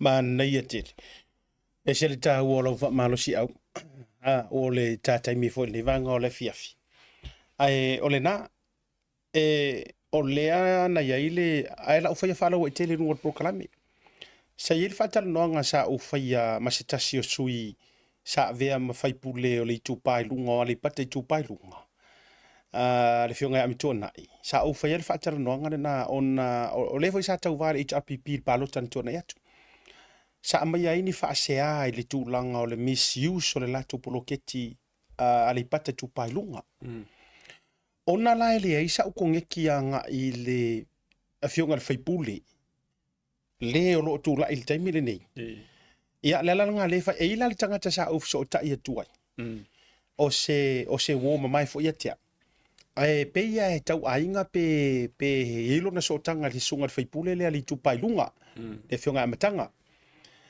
ia ula le ne fia fila ulo sunga le lilo ia o le au te whaatali ai i se fisota inga na o se fe au na tau la tu le uso lea. Pe mo mai se ava ngor fai pule. Lenga o le au kongo e sa ngor vai ngale. O au fa pena o le tato o nanga fa tau te ia. La le na le na sila fia ma fia le totele. Se va ngala ka ka para ai sa urunga. Ia o ia la nga ele se mele na ha. A wala ngai kele fo ia fai pulo le kua ngai. Le la ka wa la to sofa. O maulolo ka vika. Levanga o approachinga. Ko kiki kausanga a ko kulkulia tulo. Ele mfainga yo mai ai le sap. O pie la wofo. O ma fo I ngo vili ngale ka le halu yo la ukat. Ia man ko a vili ke fongi au mai ele e kaunka. Ngare kele yo la upiri ko. Ma pili ale blue wave. Ia e uma enga. Ngale fa akari saure se mea. Na le vafa ile fatu lo tanga kasi ale sui nga ona inga la nga upu nga fai mai te usui mai HRPP nga le fionga ya ala ya sa se pulona pawana o tanga tana approach aku talia le mai le nga sa wai folu ai ia te ulaya fa fa la fa fonga mai le fionga le fai pule ale tu pai lunga mal ko committee ale proketi fia mo so o no se I fai so no wala nga ile manga ia le mea o te vai atu lai e tele na regular I por kalame isi. Ai mana ia lunga I. Leanga o ile e mai ele fai kionga. Fair and transparent. E na tonu. Yeah. E ke I oe sa o le tala le. Ele manga ia lo walu a tatia ia ongoing o tau. Ai a te au. O leu te expect se va soka I mai ele fai pule. E kauang soka I mai va be mai se ata o te fia la tu se Itali me ia. Ia, o le ngangala na e te ufa pe fonga mai le fionga amatanga. Po sesia o le sui komiki, po o I lava o komiti a li pate tupai lunga. E fia mo se fsota inga ma le fionga ia il fai puli. Pe mfainga sau se kari. Le anga ile fa pe fa fisili ya urka kare le sau complain. Ai kari mai ele si fa sala. Yeah. E mana ia. E la sau fina. Ia o e mase lava I lato o lo I tofinga ia public pei o tofinga ia whawhai pule. You owe explanations I le atu nuu atoa. Ai mase lava I lato sa fitfilia oi. Awa pea if they have a vested interest to democracy and the rule of law, they shouldn't be ele ka kaungala ko fili. Po fiel fale fasal la well way. Especially ape fa pe ola invite mai. Yes. O e ave ila ko foi mau. O la ko foi le fasa o ia fa makalanga ia e sala ko. And set the record straight. And I don't know. O le vano sa ili e tu fo ile vano le fionga o ta ua fai pule nei afe tu e fa fonga mai ai liu ia ko fa.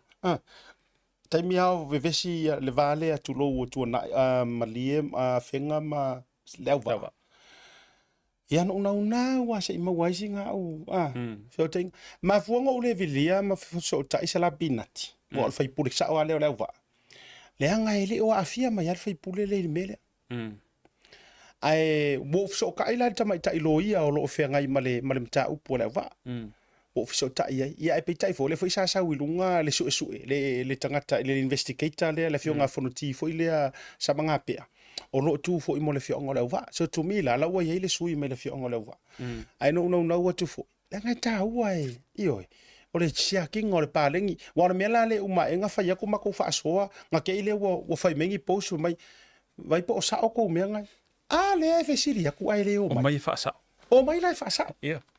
O mai ma wala va no o foi te popole fua pole ar fa finga ta o fesiti. Le nga le fa finga ka hai ele vai le fiong le sunga ya olu. Na palasi ar va lele o ko meki alo ma fu fa. Aviation e kaunga afia mele. So kai lo mo so kai ku lo ko mo fa maru la fa se malo lo nga la fiong ele mingiska. Tu la mai ona to fanga ai sau kali mai. La kwa mar fa city o ing ko ngi o me ya oi wala ngai uma ngi fu bo sau de mau ngi mar nga me uma fa pe na fa pe ayo esi de fia pai mala fa ya pa war thing officially Yep. Mai o le media e uncomfortable for ia ila ko lo i ko for i ki mama ka fa yoi but o le uncomfortable nga le make other people your listener comfortable because o le ke representing le fia fe ma fe o kanga ka ia e manga o e fai sitting e ai lo o laengo kia la ko onga o le ma fai nga maua vango po o le mumusu fo e fesili ai onga o kulanga va pe o ka malo o le fai pule o ka mai ka ia ke le longa ko fila ia ke wo ka fai ko ai pa o le kiuke nga o le media yes ana saula o ka mo li mongi de me ngo fa yaku ai Leila te o la wale tala te no fuma. Le ngol mele wo wata i kire fa ngo o lo wata. Wa lu ngai ma fai mai kala winga ya kia. Ai sa vatu le vanoa i yo e mai. Ai ko cancel mai. Pa mau fa sa la ngalo ya o lo ya. A e fa sa si lo sin mun muria le ngo umar ka kai. Angare u manga yo ku. Angare tali na le ti se fengal tali tu social sunga ya di mongi fa mai. Fa maruru ko so. La le mfaingo awa yakut ka fa karango nga peong ka madidi. La nga ole u fa sa we la ulo ya ngo ko karango an maka pule ingi. Sa enge me lo ya so. Le nga kere o. They always use le lo ya e penga au mai se kala lo ya yanga ya. Ai fa pela e fai mai fa pena se tala to me don't understanding. That goes to any other media. Ele kau pe fa pena. Am I right? Esa ola. Alanga na le lua tasila so na vai ai so ai lunga le media langa media masang. That's prejudice. Ia sau ya la ile. Me kongwala nga ka ole prejudice ma le fai ku au. In other words or ai mo lalo ya o ko. It's within the line of are you discriminating le media la. Onga fesiring ia vela ia le authentic o langa ia viula avio. O associate i o le si media la onga o le interest la vested i o. Ngai lango i ole o ingala i loai e bias. Yes. E bias. E prejudice ia le fainga o le faiunga. O te lanonga lau sunga lo ia i le fafonga samo. Kasi an mafuanga ngare sa ua. La ngau keilo e la wai mali e mawai lunga. O te lanonga mafuanga kongwanga. Anga sawi i. Usa lau fea ko wheroa isa omsi makiwa. O le aku wakuan ngā whaiunga lau sunga. Te roa o la ua sa o tonu wa pia mai le ai. E vawe umai male akai. E ti e mawasa o ai ai e le koe attorney, e le koe koloa. Koloa fisiri e po o. E wala kumongianga. Pa wena anga sau ia kia o kasi ala fisiri mua mua. E furfurua lo fatfata.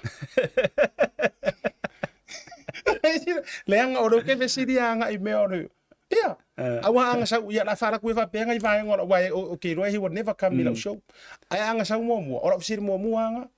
La fa ka di mai okay okay kamia ku ya samuel ora fisiri.